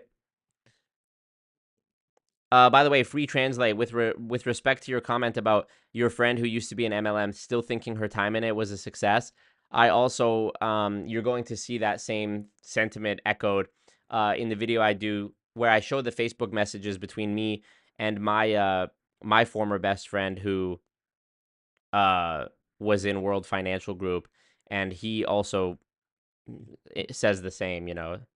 As a matter of fact, he says he knew it was a pyramid scheme, but he didn't care, which is so ridiculous. But yeah. What up, Maribel?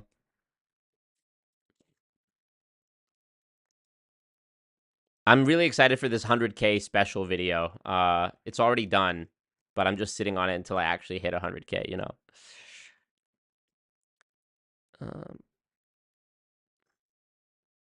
Yeah, Danny, I get what you mean about the anti-MLM boom during the pandemic, because the MLMs were booming, but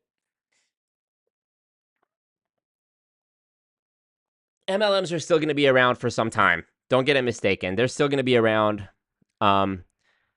There's going to be lulls, ups and downs. They're not going to go quietly or easily.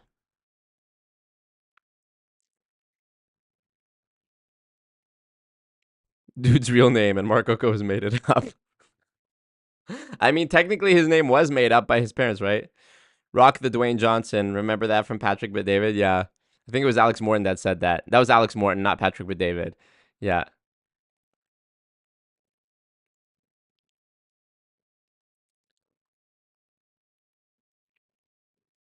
How much you have to pay to go to the party at his house? A ridiculous amount. For $20,000, better have a seat next to Dwayne himself, right? To the PHP videos, how I came to this channel earlier this year. Thanks, Marco. Thank you, man. I appreciate that. It means a lot. Thanks, Marco. Hell yeah. Dominick Izzo. $700 for Formula One tickets. You paid $2.7K to see Adele live in Vegas a few weeks ago? Delta Fox. I rebuke you, Delta Fox. I rebuke Delta Fox. Delta Fox. What you were about to witness. Ladies and gentlemen, Goon Court is in session. I have no gavel, so I'm doing it the old way. Delta Fox. Wait for this. Delta Fox about to get raked over the coals right now. Delta Fox. You stand here before Emperor Judge Grand Admiral Marco. AKA always Marco, AKA always stupid Marco the Narco, Mooch the Goon the Shyster. Accused of paying $2.7K to see Adele live in Las Vegas. Well, this has already been settled because you've admitted to it. The problem I see is that you paid $2.7K to see Adele live in Vegas, and this is presumably USD. Let's see how much that is in Canadian dollars, because that's the language I speak. 2,700. Okay, that is 20 million Canadian dollars. No, I'm playing. It's $3,784. So it's $1,000 more in my dollars. Sir, You paid 2.7K to see Adele, which, hey, if you love Adele, go for it. And I'm saying, sir, presumably. You could be a woman. Delta Fox, you paid 2.7K to see Adele. Meanwhile, she looked at me and walked next to me. No regrets. It was a great concert. I live here in Vegas. That's higher than my rent. Ma'am, I'm a woman. Okay. It's ma'am. You know that video? Ma'am, you paid 2.7K to see Adele, which isn't the problem. That's not the problem. If you like Adele and you wanted to go see it and you got 3 rows from the front and she looked right at you and she's rolling in the deep. No warm-up. That's fine. What's not fine is you paying 2.7K to see Adele. Meanwhile, checking the mainframe. Hold on. What's the bailiff is talking to me? What's that, bailiff?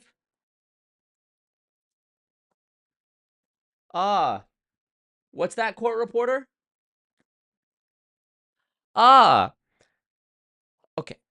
So, Delta Fox paid 2.7K to see Adele and has paid 0 in goon tax.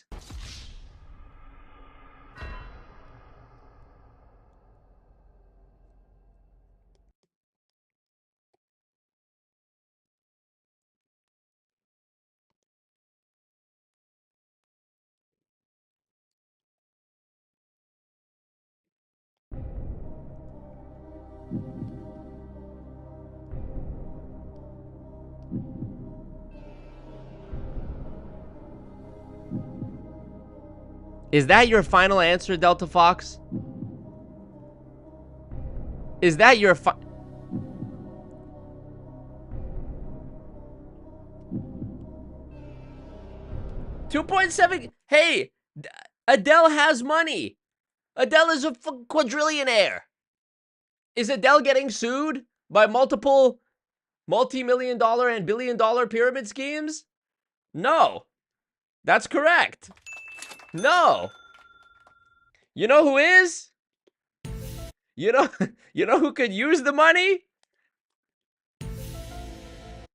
But of course, I support people, spending the money that makes them feel good on experiences. We're only young once. Who knows? Maybe Adele, God forbid, dies in a bus crash or a plane crash tomorrow, and you would have never got a chance to see her again. So in that way, the money was worth it.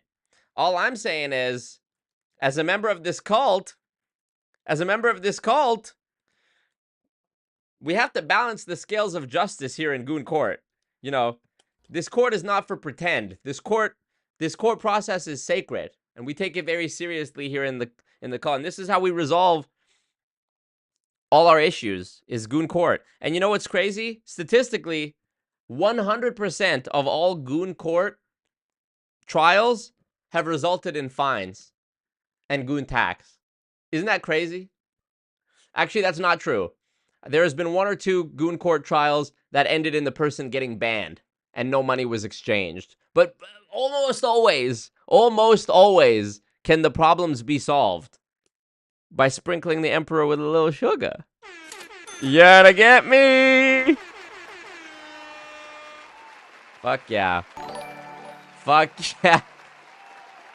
Delta Fox dropped a bag $19. I like that. Pawn super chat. Thank you, Delta Fox. I don't know how to become a member, but here's $20 USD. Delta Fox, you're free to go. You are innocent. Court is adjourned. Thank you, Delta Fox. It's ma'am. That sounds like a dope concert, though, for real. I wish I was there. Hello. It's me. I don't know the rest of it. Manual, you mean a Google Doc? Exactly. It was not Tristan Tate in the picture, I don't think.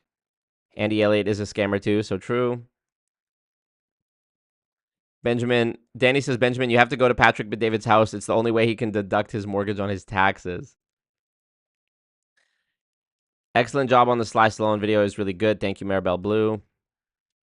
MLMs will keep showing up after dying in some form just as much as Kenny does and comes back to life. Kenny McCormick in the chat says, I'm Immortal Cartman. You know that. Nice. Now I have South Park characters beefing in the chat.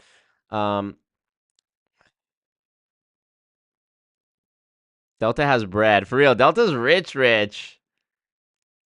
Honorable Marco Minaj. Yes, Jared, so true.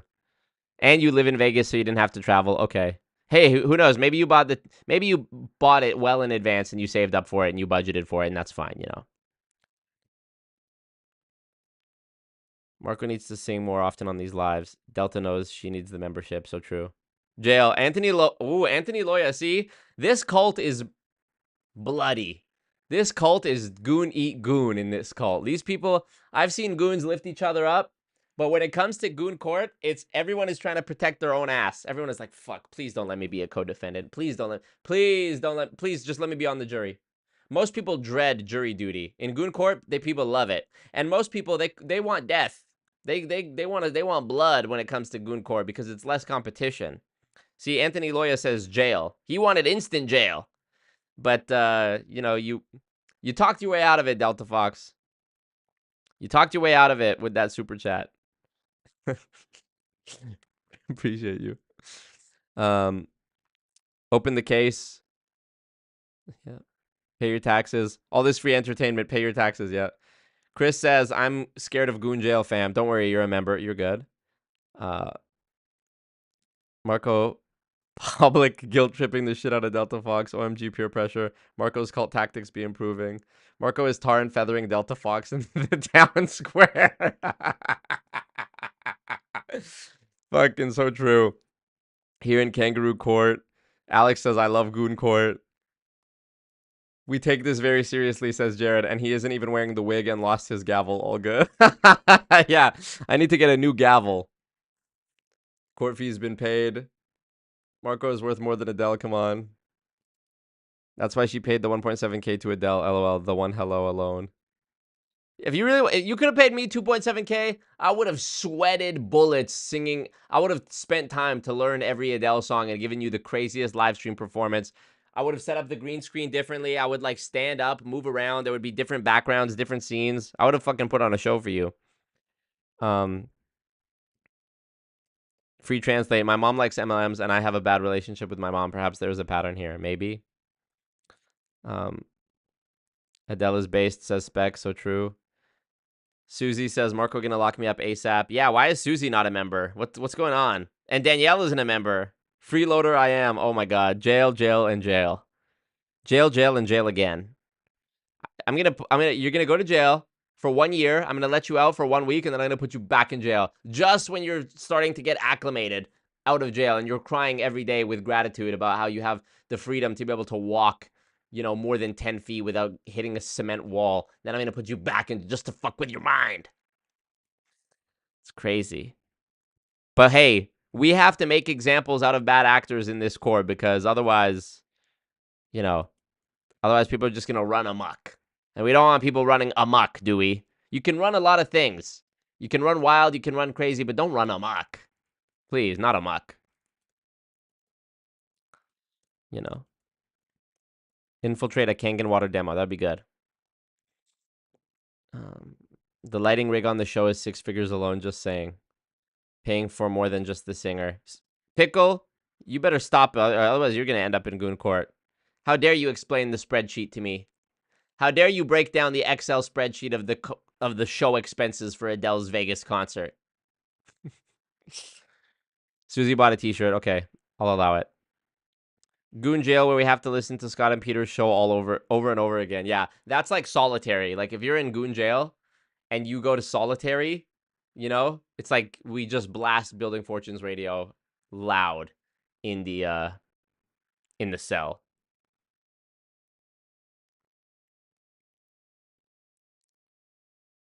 Fire to the rain. Come on now. There was fire on stage and water when she sang Fire to the Rain. Holy. Okay. I mean, but what about me? What about me? Look at all these backgrounds. Look at this one. Look at this one. Look at this one. Look at this one. Look at this one. Look at this one. Look at this one. Live from scenic it's time for Look at this one. Look at this one. Look at this one. Look at this one. what you were about. Look at this one. Look at this one. Look at this one. Look at this one. Look at this one. Look at this one. Look at this one. Look at this one. I mean, you think this production was cheap? You think I could just download OBS software for free, put it on my laptop, open it up, go to Google, type in Gotham City background, download the JPEG, put it into OBS, and then just stream with it as the background? You think I can just do that?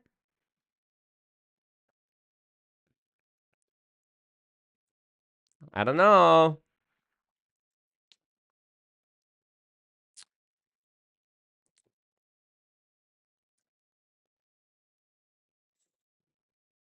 Marco has fire and rain in his mansion back there. Exactly. Look at this. There's fire right there, right here. I feel the warmth from it. Look, it's raining back there right now behind me. You see the lamps and candlelight that's lighting this place? Because we don't have money for electricity. And we also don't have the wiring set up. That's why. I know it looks classy and elegant, but we're using lamps and, you know, there's some cigarette ashing over there on the table. You know, lamps and candlelight and firelight. Because we don't have the money for all this. You know?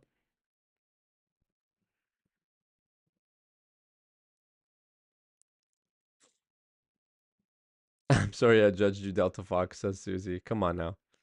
My tickets to Erykah Badu and Lauryn Hill never got refunded when they were inevitably canceled. I love that. It was her last few shows here in Vegas. Her 2-year contract is ending next week. Damn. Yeah, it probably was cheaper for you to do it that way than to go travel somewhere to see her in the future. But you didn't need the 3rd row seat. But also live your life and do your thing. Now do all your drops. Yeah, all the sound effects. All practical effects. Respect. Delta Fox, you're in the cult's good graces again. If for no other reason than you paying your goon tax, which we love. So, and the shirtless stream donut goal is it's loading. It's certainly loading. Look at that. Okay, let's get back to this. So Sylvester Stallone during COVID appeared at Eric Worre's virtual GoPro network marketing event. And as you can see here, even just on the first frame, it says 7-day recruiting challenge. You love to see it. So presumably, I don't know, maybe it was easier for Eric Worre to get celebrity guests during the conference because it was COVID. And it was a lesser commitment than having them show up in person. They could just do a Zoom call, and presumably had more leverage to get the actors to accept the money to do this because they also weren't working due to the Hollywood shutdown because of COVID. So here we have Sylvester Stallone supporting Eric Worre, and I have not seen this yet. I'm reacting to it blind, and I wonder if Sylvester Stallone is going to mention his experience with MLM at all, or the Serious MLM. Susie has joined the cult. Do my eyes deceive me? Do my eyes deceive me? Susie has joined without even getting gifted. Susie has joined the cult, everyone.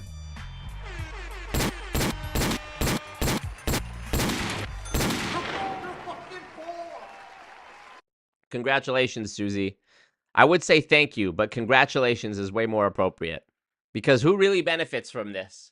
Who really benefits, if you think about it? Who really benefits from you becoming a member and transferring money over to the emperor? It certainly isn't me, because all my money is going out the door towards legal fees. So really, it's a wash when I receive money. Not to say you shouldn't do it.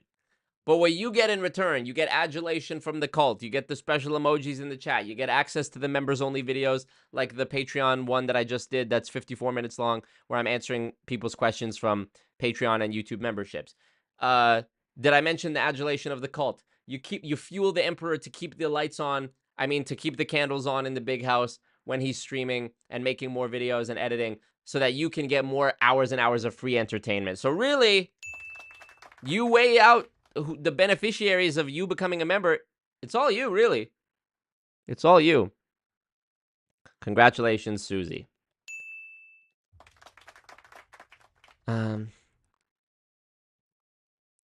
Jello Impact says, yeah, you always say congratulations on being here. Never thank you for being here. So true. Very important to create value when there isn't actually any. Jello Impact, welcome What you were about to Goon Court. This is unprecedented. 2 Goon Courts in one live stream. But you know what? When people get unruly, we got to get drastic with it. So, Jello Impact saying, you're accused of saying, as a matter of fact, it's already been proven, so this is more of a sentencing hearing than anything. Jello Impact in the chat says, very important to create value where there actually isn't any. Funny. I just went through explaining all the different ways in which there is value. In fact, immeasurably more value for the cult members who pay their goon tax than to me, the emperor and grand wizard of the cult. So, I guess we're just here to discuss what should the punishment be. I say goon tax. I suggest goon tax, but I'm open to hearing from the jury. Jury in the chat, please proceed with your hypotheses and what you think we should do.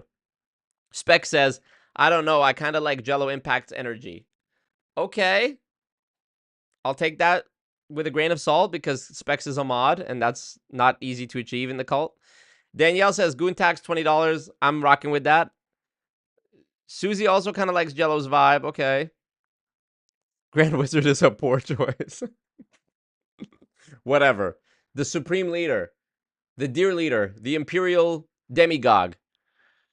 Jello says, now I have to convert all my internet spending to Marco spending. After all, it's anyways money. I'm going to be spending money on the internet anyway. I'm liking the defendant's course of thinking right now. I really like it. Delta Fox, welcome to the Discord. Let's see. Skylar Kelly donated 10 Canadian dollars. Keep it up. Thank you, Skylar Kelly. Really appreciate you, Skylar Kelly. Thank you, thank you, thank you. And congratulations also. Congratulations, Skylar Kelly, on donating $10 to the cult. And I don't know if that was to pay Jello Impact's bail, but Jello Impact, I'm looking through the records right now, and I'm hearing from the bailiff over there that Jello Impact is not a mod, not a member, not on the Patreon, and also, what's that? Jello Impact was in a video on multilevelmisery, and they say that I am getting money from the ad revenue of that video. So technically, because I wouldn't have been able to do that without him, technically he has contributed to the finances of the cult. But it's a shaky defense at best. It's very shaky. So, I don't know, guys. What do we do here? What do we think? What should happen? What should happen? I'm thinking death by public execution or goon tax. Let's see what we're seeing. Let's see in the chat. Oh, Danielle. Oh, Danielle became a member. Okay. Another person free. Susie, Danielle, and Skylar. They've seen what happens. They've seen what's been happening recently. They saw in the last, I don't know, 10 minutes, we've had 2 instances of Goon Court. And what do you know? The fear that strikes in people's hearts. It makes them wise up and do the right thing and pay their goon tax. Isn't that amazing how that works? Jury members 3 says guilty. Okay, interesting. 2 people said they like Jello's vibe. At first, I thought Jello was accusing you of never saying thank you, says Devin. I think he was just giving me the advice. But where he ruined it was saying very important to create value where there isn't any, because I give lots of value. So much value. Everyone knows I give the best value. Jello says, I did donate one time for like $5 or something. Okay. Spec says, Jello, it's time to buy the dip on Goon Coin. Please do buy Goon Coin. Goon Coin is definitely a good investment. It's going up. Yep. Yeah, also Pickles, Grand Wizard was something that Jared from Purium said about Robert Fitzpatrick. And so now I'm adopting it facetiously to make fun of him so ridiculously and dramatically calling Robert Fitzpatrick the Grand Wizard. So I'm being facetious. But I'm not being facetious in this courtroom. Let's see. We called pardon him. Says Alexis wants me to pardon him. Parole. Alexis says parole. Okay. It's clear that we don't want death. So Marco put the fear of Marco in us. I heard the white tigers we haven't eaten in a while. Yeah, they are looking skinny. Did you brush them, by the way, Specs? Did you shampoo the tigers?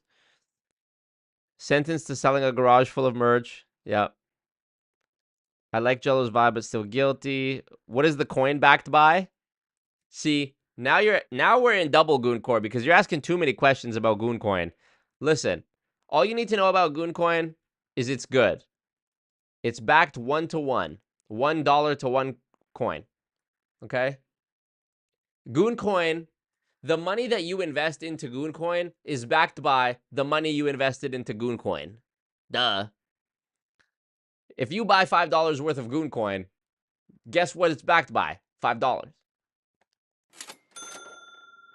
Simple. Sentence should be listening to an MLM or timeshare presentation. Goon Coin up. Yep. I got y'all. I wasn't privy to it. All Gucci gang. Goon Coin to the moon. I want death, says Trey Tino. Yep. Straight to jail for Jello. Seems legit. It's backed by the moon because that's where it's going. Let's go, Specs. Real shit. No bail for Jello. So fiat. And fiat is a scam. Some could argue. How? We're all turning on Jello. Okay. No one else in YouTube history would ever think you could increase your donations by publicly shaming and threatening your followers. Hey, never forget the one time that you guys donated for me to end the stream because I got a FaceTime call from my niece asking me to play Roblox with her and her sister. And I told her no because I was streaming. And then I told you guys, oh, I just got a call from my niece who wants me to play Roblox, but I'm streaming, so I can't. And then I said, if we fill up this donut goal, I'll end the stream because then it will be worth it for me to go play Roblox. And you guys were very sweet. And you were like, family is more important. Go play Roblox, and donated for me to end the stream and go play Roblox. So sweet. Wrong one. So sweet. Okay. I mean, I really don't want to. I don't want to mess up the statistics of the 99% goon tax as the resolution for Goon Court. But that being said, it seems that there's not enough passion from the cult to execute or demand anything of Jello. So what I'm gonna do is this. Jello, I'm gonna let you go on the basis that you agree to never question the Emperor or the cult ever again in any way.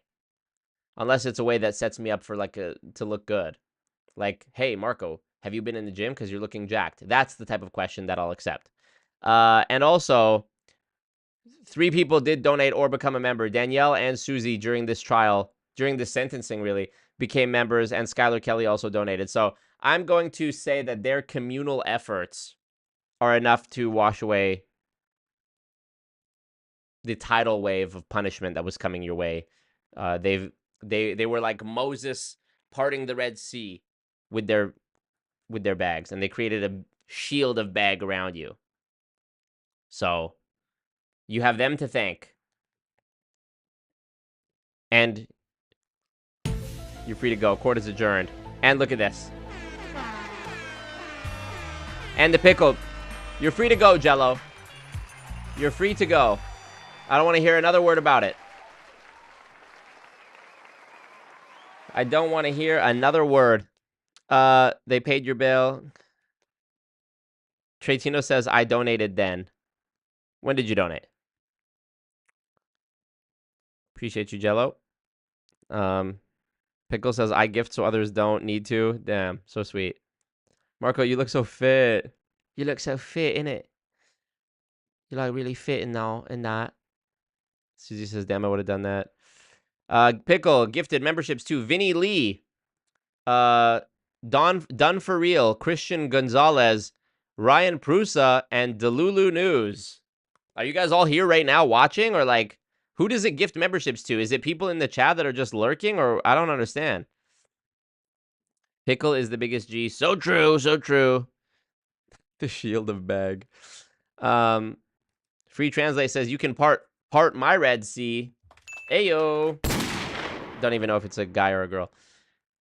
Marco, how does it feel to break 100K subscribers? Honestly, it doesn't feel anything.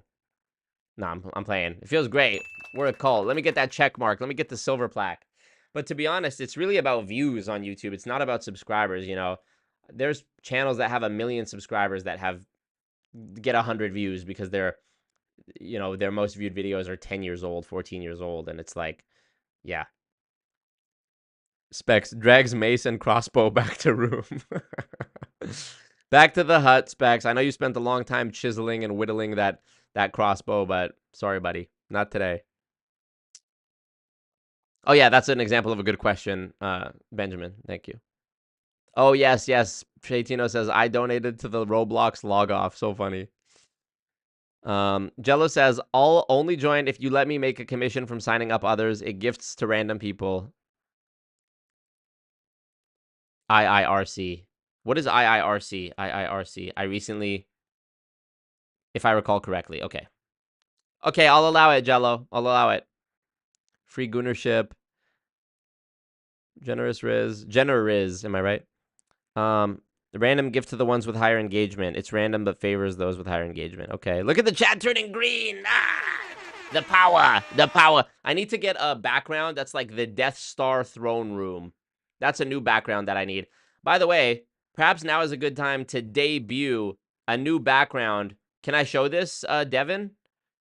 I'm going to debut a new background created by our own Goon, Devin Kelly, the Goon graphic designer, the official cult graphic designer. She has created this. I was going to save this for the 100K, but I'll give you a sneak peek right now. You guys know the lore of Scott and Peter and, you know, my beef with Losing Fortunes Radio. So what Devin Kelly has done is she has created a design after one of the most famous bits in the Scott and Peter beef. And this is, of course, when Scott called me a nothing burger, or when he said I was a nothing burger. So we're going to take a look at this. And this is, you know, we had a bunch of jokes as well. I can't remember who said what, but we had a bunch of jokes about what items would be on the menu at Nothing Burger if it was a real restaurant. And so Devin Kelly has graciously created the Nothing Burger restaurant to be used as a background on stream, and I'm going to debut it right now. Marco, I gotta get the bag. So here it is. Welcome to Nothing Burger. And perhaps this could be a stream background that we use when we react to Scott and Peter. But as you can see, our beautiful waitresses, Scott and Tex and Ming, right there. And right here next to me, we have the Nothing Burger emoji, which you can get access to if you're a member, as well as the Peter mingles as Wendy. Let's go ahead and see if we can spot all the Easter eggs that are on this screen. So first of all, on the sign over there, you see coming soon, the Sunken Play Place. So poetic, because of course fast food restaurants used to have play places, and now and when someone is brainwashed, you can say they're in the sunken place, so it's perfectly fitting. Nothing Burger, come in for a bite, and the bite is BITE, as in Steve Hassan's bite model: behavior, information, thought, and emotion, the 4 pillars of one's identity that a cult uses to control them. Let's keep looking. What else do we got? Drinks. Let's go through the menu here. Let's see the drinks on the far left-hand side. We've got Sprite This Down. We've got the 7-Up line. Delicious. Journey of the Coke. Delicious. IBOJ. It's like orange juice, but for IBOs. You get it? Coffee is called Back to Brew, Scott. Happy Thanksgiving, goons, you fucking idiots. Sandwiches. Let's go for our sandwiches and entrees. Let's see what we've got to offer. We've got the classic Nothing Burger. Classic Dave's Doublespeak. We've got Dave's Doublespeak. Delicious. Let's see. We've got betting on betting on Hero. As in the movie Betting on Zero. We've got the Chicken Fitzpatty, if you're into a chicken burger, of course, named after Robert Fitzpatrick.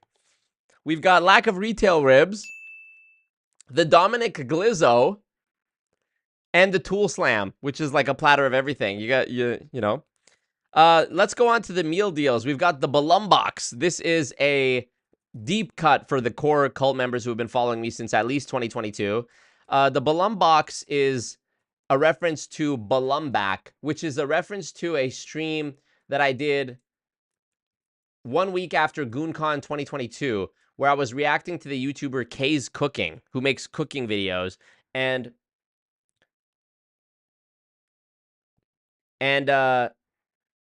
she said in the beginning of the video, "Hi people, I'm back." And the way she said it, I thought she said "Happy Balumbak," because she said, "Hi people, I'm back," but she was slurring her words, and I thought she said "Happy Balumbak." So because of that, I leaned into the bit, and Balumbak became a holiday that takes place 1 week after GoonCon, and this is a reference to that. Probably never going to be explaining this again. The next one is the gotta get the bag. I gotta get the bag. Which is of course, bag of food for catering. There's the 5x5x5 value meal. I mean, that's one of my favorites, you know. 5 items, 5 I don't know how it works. In Wendy's 4x4, it's like 4 items for $4, right? This one, you know, make it up. It's 5 items for $5 times 5 people, I guess. The starter kit dinner box. This one is really good. You get a good variety of stuff. It's really overpriced though. Price is coming soon. In the middle there, between the sides of the menu, you can see we have new Hire and Fire sauce. This is our proprietary hot sauce that was actually invented. It's a homemade recipe by Peter Mingles, who of course hired and fired himself from Amway 3 times. And peace out, Susie. Thank you for being a member. Congrats. And so we packaged that homemade sauce that actually, I say Peter invented it. It was Peter's idea, but actually his wife, Arlene Mingles, was the one who did all the work for it. Poor woman. She really deserves a break. And hi, by the way, Arlene. Sorry I never responded to your DM. So she invented it, and we packaged it up, and we put it in a packet for the Hire and Fire sauce.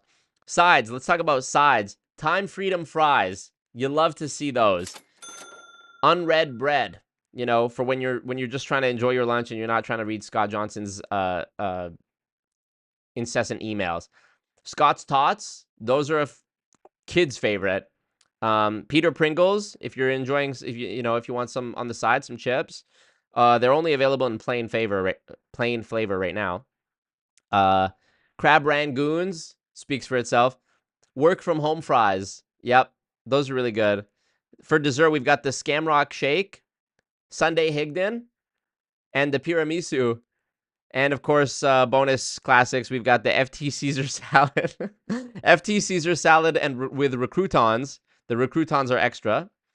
And onion tings. So Thumbs up the team. that's so far what we got going. We're a new startup. We're a new restaurant. And I hope that we can get your support. Perhaps Nothing Burger merch coming soon. But this is a great restaurant. And if we ever do an in-person GoonCon event, you can bet that I will be having food there, and we will be branding it as Nothing Burger. This is basically my Mr. Beast burger, but for anti-MLM, anti-scam content. So really hope you guys stop in for a bite, and for a bite, B-I-T-E, and it'll be amazing, and we're all going to enjoy it. So thank you guys for checking this out, and thank you, big ups, of course, to Devin for all the work that you put in on this. I really appreciate it. So thank you, Devin. One time for Devin in the chat, y'all. Can we big up Devin one time?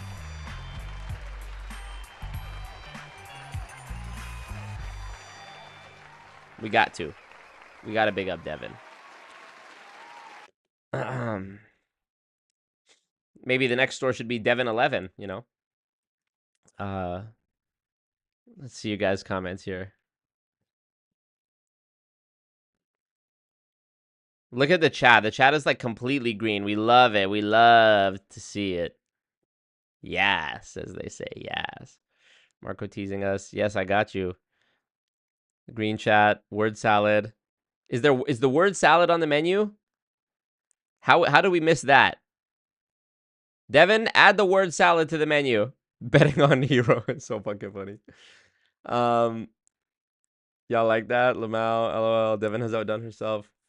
Looks perfect with you behind the counter. I love the little Wendy's sign.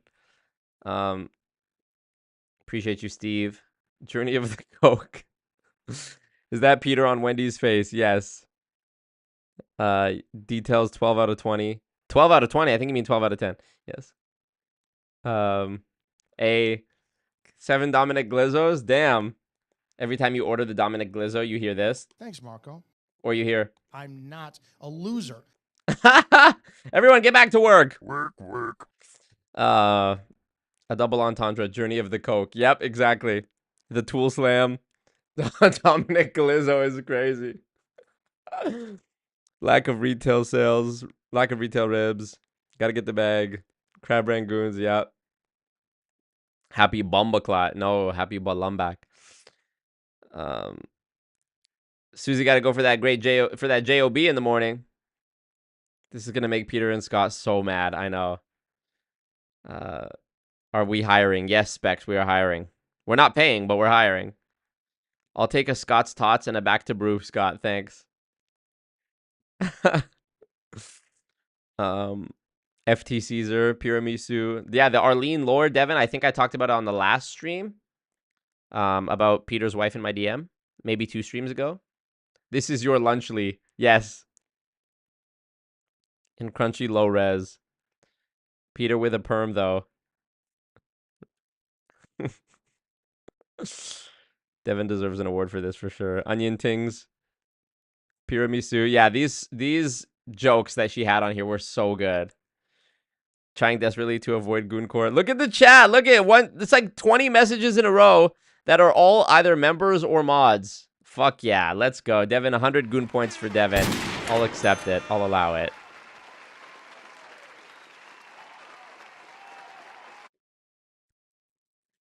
Any donation that somebody drops in the next 5 minutes is going to Devin. Starting right now.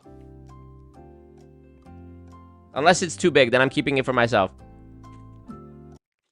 I think NPaz made the Peter on Wendy's face part. Yeah, I think he did. And then she downloaded it and applied it to that. Sunken Play Place is going to be good. Monat's Coke water for the christening. Devin is exempt from Goon Court. We're hiring but not paying. Yeah, this looks great. This looks great. How did we not have word salad? Sprite this down. 7 upline. Journey of the Coke. IBOJ. Back to Bruce Scott. Betting on Hero. Get it like gyro, you know? But, you know, the Greeks, they say hero. Betting on Euro. So fucking funny. 5x5x5 value meal is so funny. Higher and fire sauce is so funny. Scott's Tots. I mean, work from home fries. These are all so good. Pyramisu. Yes, 15% still exists. Oh, man. So funny. Okay, finally, let's get into the Sylvester Stallone, Eric Worre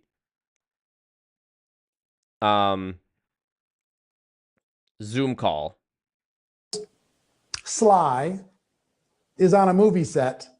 The only time that we could interview him was, I think, day 2 of this challenge. Remember the one day I told the backstage people I got to get off because I got to go do another interview? I'm going on 1.25 speed. This was the interview that I did that day. You'll see I'm wearing something different. Oh, I see. It's pre-recorded. So his conference features Sylvester Stallone, but it's actually just a pre-recorded video.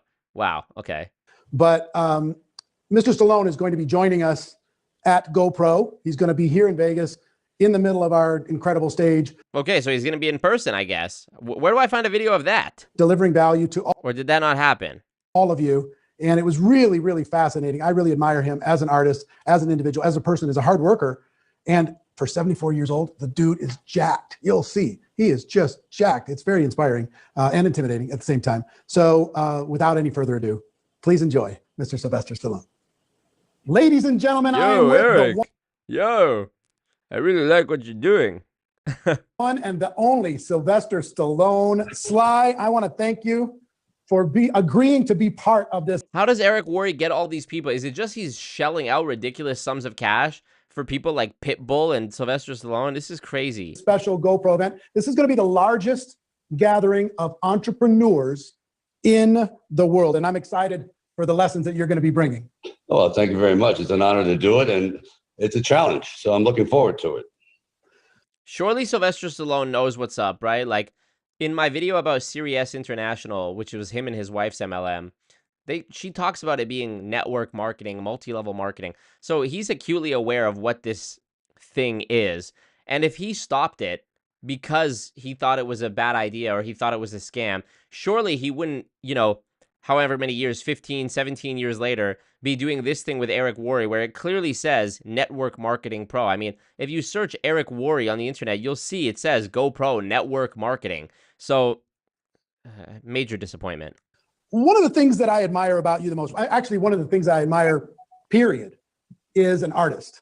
And as an actor, writer, director, painter, all the different things that you've done in your career, you've had to, I mean, in many of your movies, you overcome obstacles, but I've also know from your personal story that you have overcome obstacles, and you are, what people might not know about you is you're the epitome of an entrepreneur. You know how to create business, how to create commerce.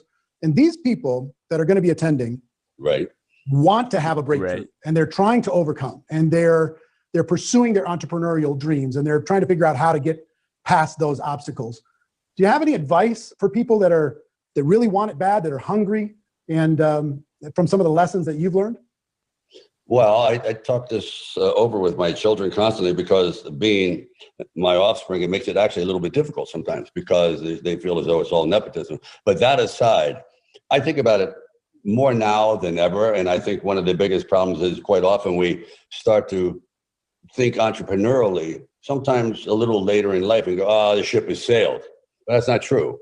Ship never sails as long as you have something unique, and that, you know, okay, if it works for me, I'm sure it'll work for someone else. And that's one of the common connective tissues, that you can't just think, oh, well, I like it, but no one else will. You have to say, when I did Rocky, everyone thought it was the worst idea possible. But I said, okay, I get that the masses don't like boxing, but they all deal with the sense of alienation, loneliness, and wanting some recognition in life. So therefore, it's not about boxing. It's about the aspect of achieving a goal that you think is far beyond your reach. It's so funny that he's using the analogy of Rocky, which, you know, Eric is like, he's like nodding and smiling, because he wants these people to mythologize themselves in their own mind and have this main character syndrome, where they think they're an entrepreneur, and they think they're having their own Rocky story, and they think that when they're down, they just need to pick themselves up and be like Rocky. The big difference between being a pyramid scheme scammer in a network marketing pyramid scheme company versus being a boxer is that your success as a boxer actually does depend on you. It depends on your skill, your talent, your training, your level of determination, your heart. In multi-level marketing, you have a guarantee, and a virtual guarantee, that you're going to lose money. And every time somebody tries to grease the wheels of inspiration by putting you, you know, at a paid event where you're listening to Sylvester Stallone, who is undoubtedly an inspiring figure, talk, it's just dragging on the period of time where you are losing money and feeling hopeless and losing yourself. So it's really deplorable what's happening here. So I try to find, there's, even in every crowded area, there's always a niche. There's something. For example, go tequila, then all of a sudden, this is kosher tequila, or this one is flavored, or there's something in there that sets them apart. And that's what takes a little bit of the brain work, because you don't want to sit there and say, okay, yeah, I got this great little mousetrap. You say, yeah, we've heard of it. It's been around for 200 years. You have to try to say, what makes this also very desirable? Also, you think about who are you appealing to, which is primarily women. You know, because if they're buying things, if you're inventing something, not for, let's say you're not you're the new carburetor, the new, the new addition to a car that just is going to revolutionize gas consumption. That's a male audience. But if you're doing something that's going to be consumed in the home, you have to think about who controls that. And I think it for me, it's my wife. So you better appeal to that. And so I don't know if I've really answered anything specifically. If I had a certain subject, like, for example, I'd like to go into the liquor business, and I've been doing it, but I've spent 5 years going in and out of it, because just as I get to the finish line, or maybe the starting line, I should say, something goes wrong. And I know it's not unique enough and it's going to fail. So now your ego is like, oh, God, I want to do it. But then you have to say, the irony of him talking about having a unique niche is also indescribable, because all these people in MLM companies are, not only are they doing the same thing, which is a folly for any one of them, but they're all competing with each other. They're doing the opposite of finding their own niche. They are competing with each other, and they are recruiting their own competitors. am I ready for this failure? Because I know deep down in my heart it's not special enough. So it's always grinding. And I think when you put these things in the back of your mind, like when I have to solve I write a lot of screenplays. I mean, I must have 50 of them over there. And every day you go, is this worth a damn? You know, are you really just writing psycho babble for yourself, or is this going to actually apply to an audience? And it's an ongoing battle with yourself. You know, nobody can make you feel inferior if you don't let them make you feel inferior. So what I mean, this is a choice that you make up. You have to decide, am I going to let this person dissuade me? No, hell no. But they will try, because, you know, like attracts like. You know, everyone loves to band together as a loser corp, because they don't have the guts to go out there with just a sword and a shield and face an army of detractors. I've always said that Hollywood, it actually functions on the motto, HHH. It's told to me by Peter Sellers. Hollywood hates happiness. You know what I mean? It's just, that's what you're going for. Everyone wishes you well. The old adage that a friend in Hollywood is someone who stabs you in the chest. They don't even hide it. You know, that's the cliche goes. So it's all about perseverance. If you really look at the winners and losers, it's the guy who can take the beating, or the woman to take the beating. The people that go on Shark Tank and say, nah, we don't like it. And they're humiliated in front of millions of people. Yet they go, we'll be back. We'll be back. And then other ones, you see them just completely collapse and give up totally. So I think perseverance is critical. And like what you talk about, I've seen in some of the other interviews, keep punching, you know, just keep going. The persistence is a big deal. It's everything. It's everything. Like sometimes when I would spar, and I was actually praying the other person would knock me out. It's just like, knock me cold, because I can't take it anymore. It's like, I'm done. I'm exhausted. I'm this. I want out. And then another part of me says, just stay in there for one more round. You may catch a second wind. And I did, actually. And I put a nice little beating on a fellow actor of mine who will remain nameless, but he deserved it. But I was going to give up. I was going to give up. I was a former pro fighter. But I said, you know what? I think if I come back in this one round, he's going to lose his heart. And he did. And I feel the same thing about perseverance. I mean, there is no bigger long shot in the world than me. I would have more of an opportunity to try to be an astronaut than an actor. I've had a #1 film in 5 different decades. 5. And I think this one I just finished, I set a goal. I said, I'd like to have a #1 film in 6 decades. And it's a film called Samaritan. I'm only telling your audience not to, you know, sit there and be self-grandizing. I continually set the goals. They may be stupid and absurd, but it's what gets you out of bed in the morning. And that, can I make a question about those goals? Peter Mingles and his wife did not get back to me. SPQR, sorry to tell you. I'm reading your guys' comments right now on my phone because I have this video open on the computer. Let's see what you guys are saying. All this fun, now this, LOL. From light to total fucking darkness. Balance, baby. Spec says, so funny, kids just not knowing Miss Kelly is part of an internet cult. Oh yeah, you're talking about Devin, right? Okay, she says, I was working on it in class. I'm a substitute teacher, and my student saw my iPad and goes, Miss Kelly, why are you looking up fire sauce? So funny. Arguably, his MLM was a flop, right? We don't have enough information to know, really. It's interesting. Go watch my video and draw your own conclusion about what happened. I need to talk to Sly to figure it out. Devin says, this hurts being from Philly. I lived in a house a few years ago where Rocky's house was visible from my front door. That's sick. Which house, though? The one he lived in the first Rocky, or the one he lived in Rocky Balboa? This is the Rocky and Cocky show, yep. His face looks like Priscilla Presley's. So funny. JJ says, someone tell me what to click to join the cult and I'll baptize myself. Well, you can join the Discord. You can join the Streamlabs link in the chat. You can click the super chat button, become a member, or drop a super chat. Up to you. In MLM, they'll tell a man with no arms he can be the next boxing legend. Exactly. Mousetraps. Such a great, yes, Benjamin, you caught that. Such a great analogy because Robert Fitzpatrick has talked about the mousetrap of MLM and how it's designed to kill people, and how the performative rhetoric of agencies like the FTC, where they talk about, you know, they criticize the cheese and they criticize the mechanics of the trap, but they don't actually acknowledge that MLM is itself a mousetrap, you know? That arm statue behind him is wild, right? Liquor, especially celebrity liquor, is so saturated. So true. Why doesn't he do like boxing gear?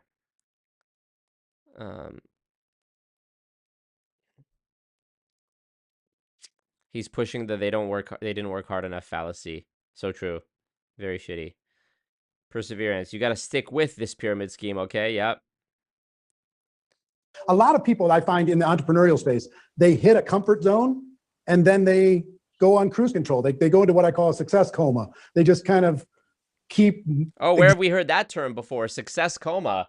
One of the top distributors in an MLM that I covered before, whose name I can't remember the name of, talked about being in a success coma. Existing, they keep breathing, but they don't reach for anything higher. You were done working for money a long time ago. Thank you, JJ, for the Dominick Glizzo. Yep. Thank you, bro. Where's the Dominick? Thanks, Marco. Appreciate you, JJ. Welcome, welcome. Welcome to the cult. You already had all the fame in the world. Yeah. You know, you're already an icon, you know, for literally every person on the planet. What causes you to keep stretching for the next thing? That's an inner fire that I think some people have and some people don't. Because there's a very scary aspect of our life. It's called freedom of choice. That means it's all on you, whether you want to be a winner or a loser. You have the freedom to make that choice. Except in an MLM, you don't. In any other context, I could rock with what he's saying, but in MLM, this is just simply not fucking true, Sly. And a lot of people don't want that. A lot of people say, you know what, I'm happy working for the...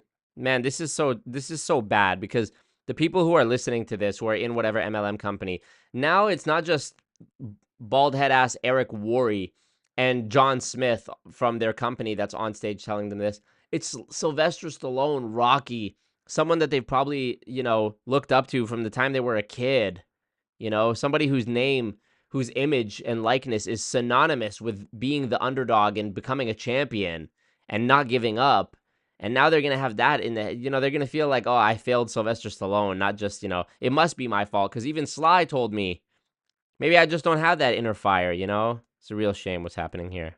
The company, I'm happy doing that, and that's cool.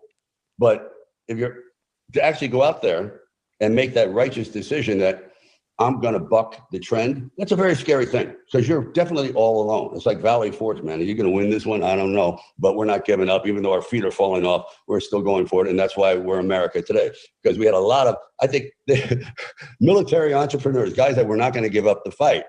Even though they were making no money and losing limbs, they still kept going.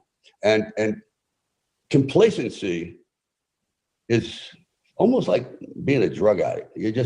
You're into a routine where you're not excited about anything. You're just kind of in a haze, and you take that numbing pill. Yeah, don't make any waves. But guess what, man? Tsunamis are coming. Change is coming. If every one of us, everyone listening to this, could say right now, God, if I could go back to 1983, I'd be a billionaire. I let so many things go through when I knew it was the right choice to buy that building. Oh, I should have joined Amway. I should have joined Amway in 1975.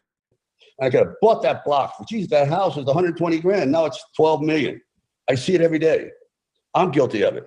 I sit there and go, God, you could be worth billions of dollars, but you didn't have support. You didn't have that person quite up going, go for it. Actually, you had people saying, you know what that's going to cost, man? Look at this shit neighborhood. This is never going to be. Don't you think people, the real rich people, if it was any good, would have bought it themselves? I remember Carl Icahn saying to me, he's worth, what, $20 billion? Oh my God, Carl Icahn. How is it all tying together? How is this all tying together? I literally just talked about Carl Icahn in the stream I did about Lena Khan. And now we're talking about Carl Icahn, who was literally the guy who basically saved Herbalife as Bill Ackman was exposing it for being a pyramid scheme. And now Sly's talking about Carl Icahn. You guys remember one thing. I might as well throw a dart. You might as well throw a dart, Sly, at the Wall Street Journal to pick a stock. Because everything good we got first. You get the crap. The big fish, us, we know everything. And I say, you know what? You're right. That's their business.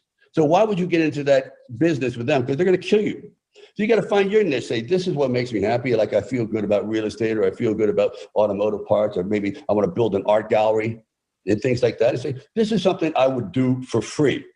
You know, I've always said that. I know it's kind of stupid, but it's fun. If you're doing something out there just grinding 18 hours a day, you're going nowhere. And I'm like, yeah, I want to build a boxing gym. I go, why? There's no money. You know, what you want to do is build equipment, maybe, not a gym. Be the machine, not a wheel in the machine, not a cog in the machine. Be the machine. But that takes major commitment. That's why I think all good businessmen are a little crazy. At least they're called crazy, but they're not. They're obsessed. They're obsessed. And those are the ones that are never complacent. I have been complacent. And I let other people do my thinking. I delegated. And literally I had a 6 years, 7, 8 years. I didn't work.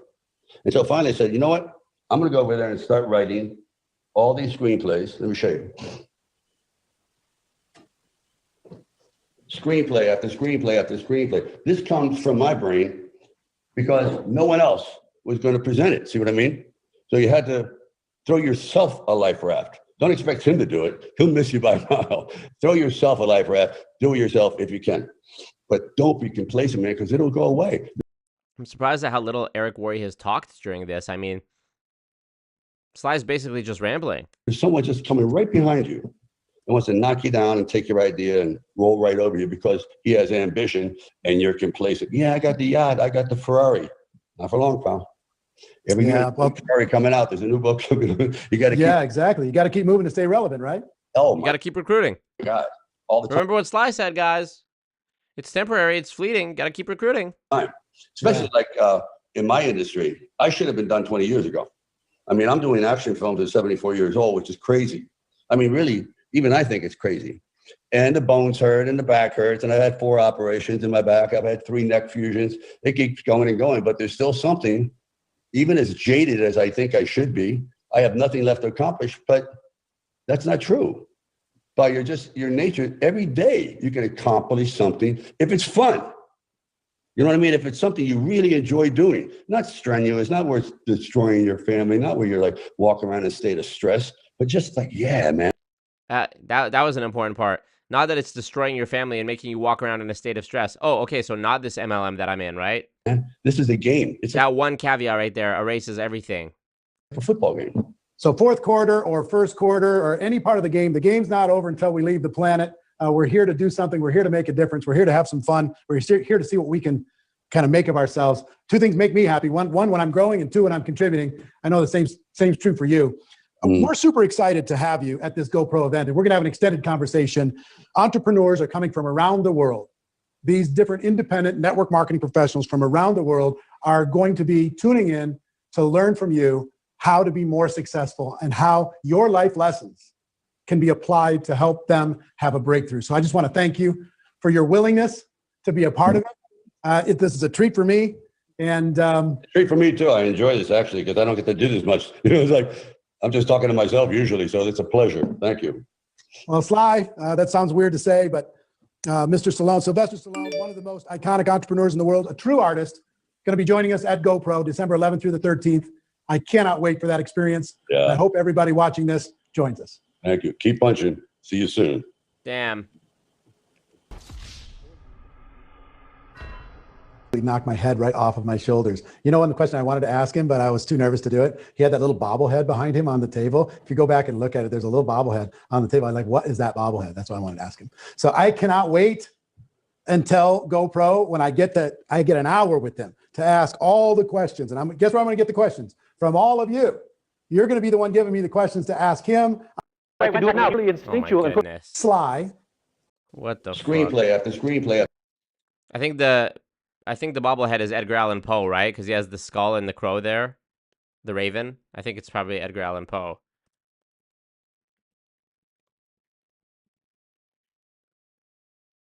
Okay, apparently I just searched Sylvester Stallone, Edgar Allan Poe.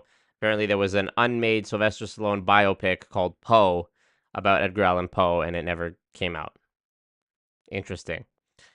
The first series, there's a post from Sylvester Stallone on Instagram where he says, "The only surviving picture that has never been seen anywhere before. The first serious screenplay I ever wrote was about the writer Edgar Allan Poe.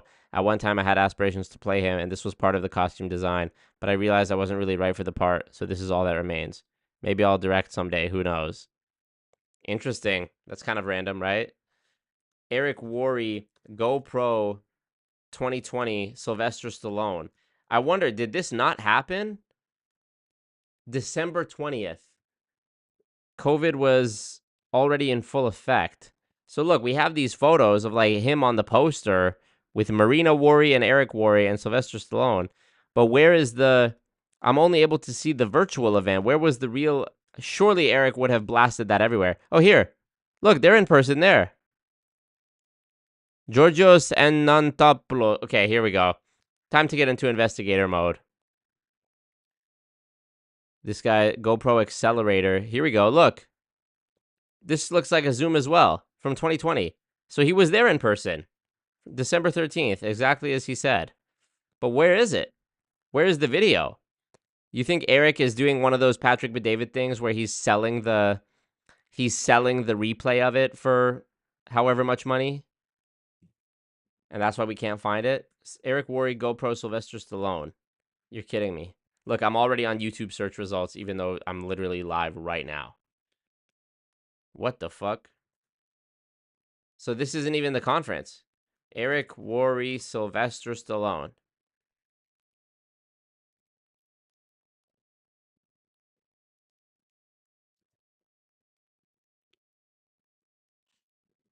I'll have to do some digging, and maybe I'll have to get you guys to help me do some digging to find the actual video of Sylvester in person with Eric and the full hour-long conversation, because it seems that I'm not getting the full story. We're missing some, and I didn't find this out till just now, of course.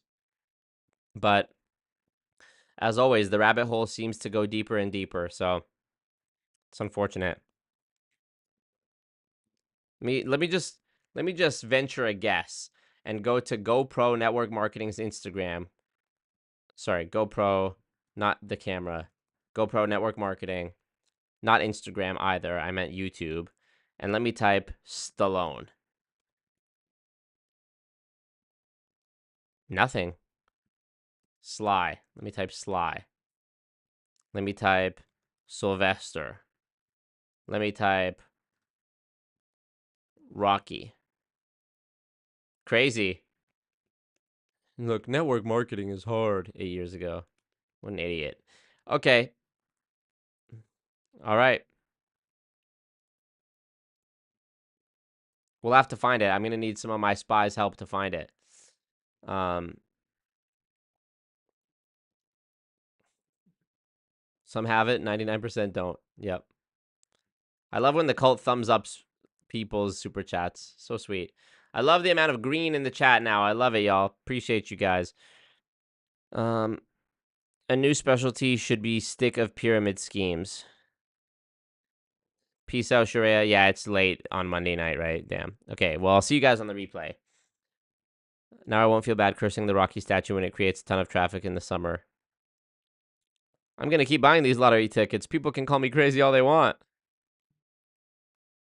Crazy. Simple reverse image search says the DCA-ing pickle. Did you find it?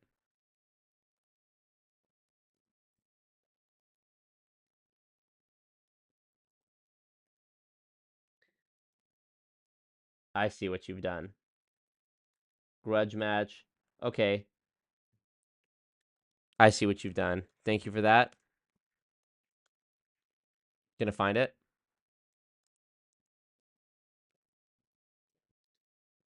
Cross-referencing.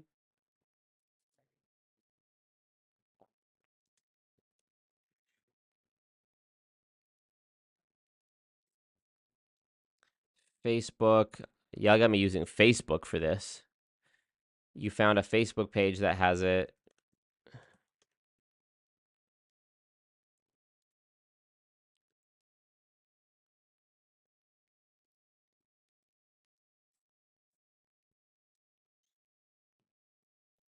How did you fucking find that? Sylvester Stallone, Eric Worre, Sylvester Stallone, images. How did you do that? Here. Image search. Oh, okay. I see. I see. Okay, you can just click on it. Okay, let me click this one and see if I can find it. An experience with Sylvester Stallone. Sylvester Stallone spills jaw-dropping secrets. Okay, here we go. I found this one. Joy Tang from some Chinese Facebook account.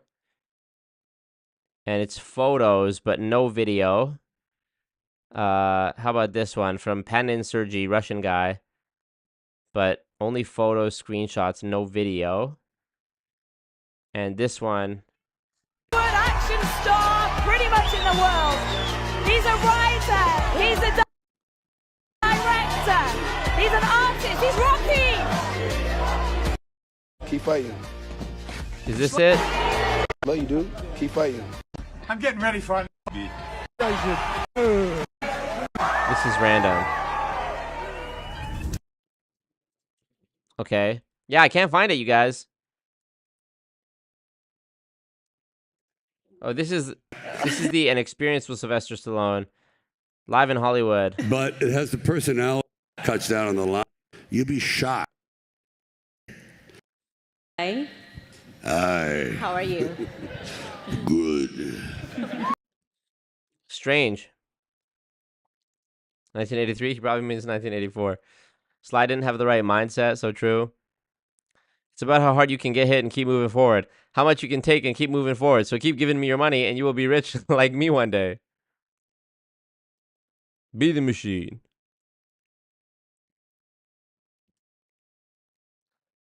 So funny. His brow lift is going crazy. Don't look up co-writer on Stallone movies. Don't do that. Co-writer Sylvester Stallone. I'm gonna look it up. Who is it? Who is the co-writer? Tell me.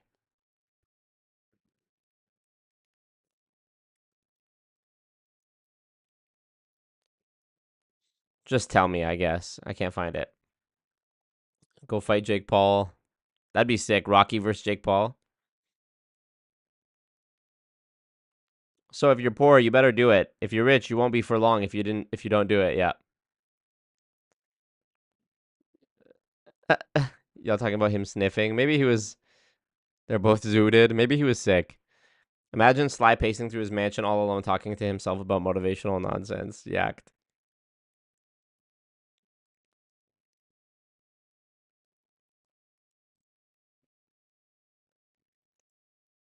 You found the video? Can reverse image search the scene shot of the event to find the OG vid. Well, I didn't mean to see that. Where is it? I don't see the video. Come on, bro. Help a brother out. Welcome, Skylar and Delta Fox, to the Discord. Congratulations.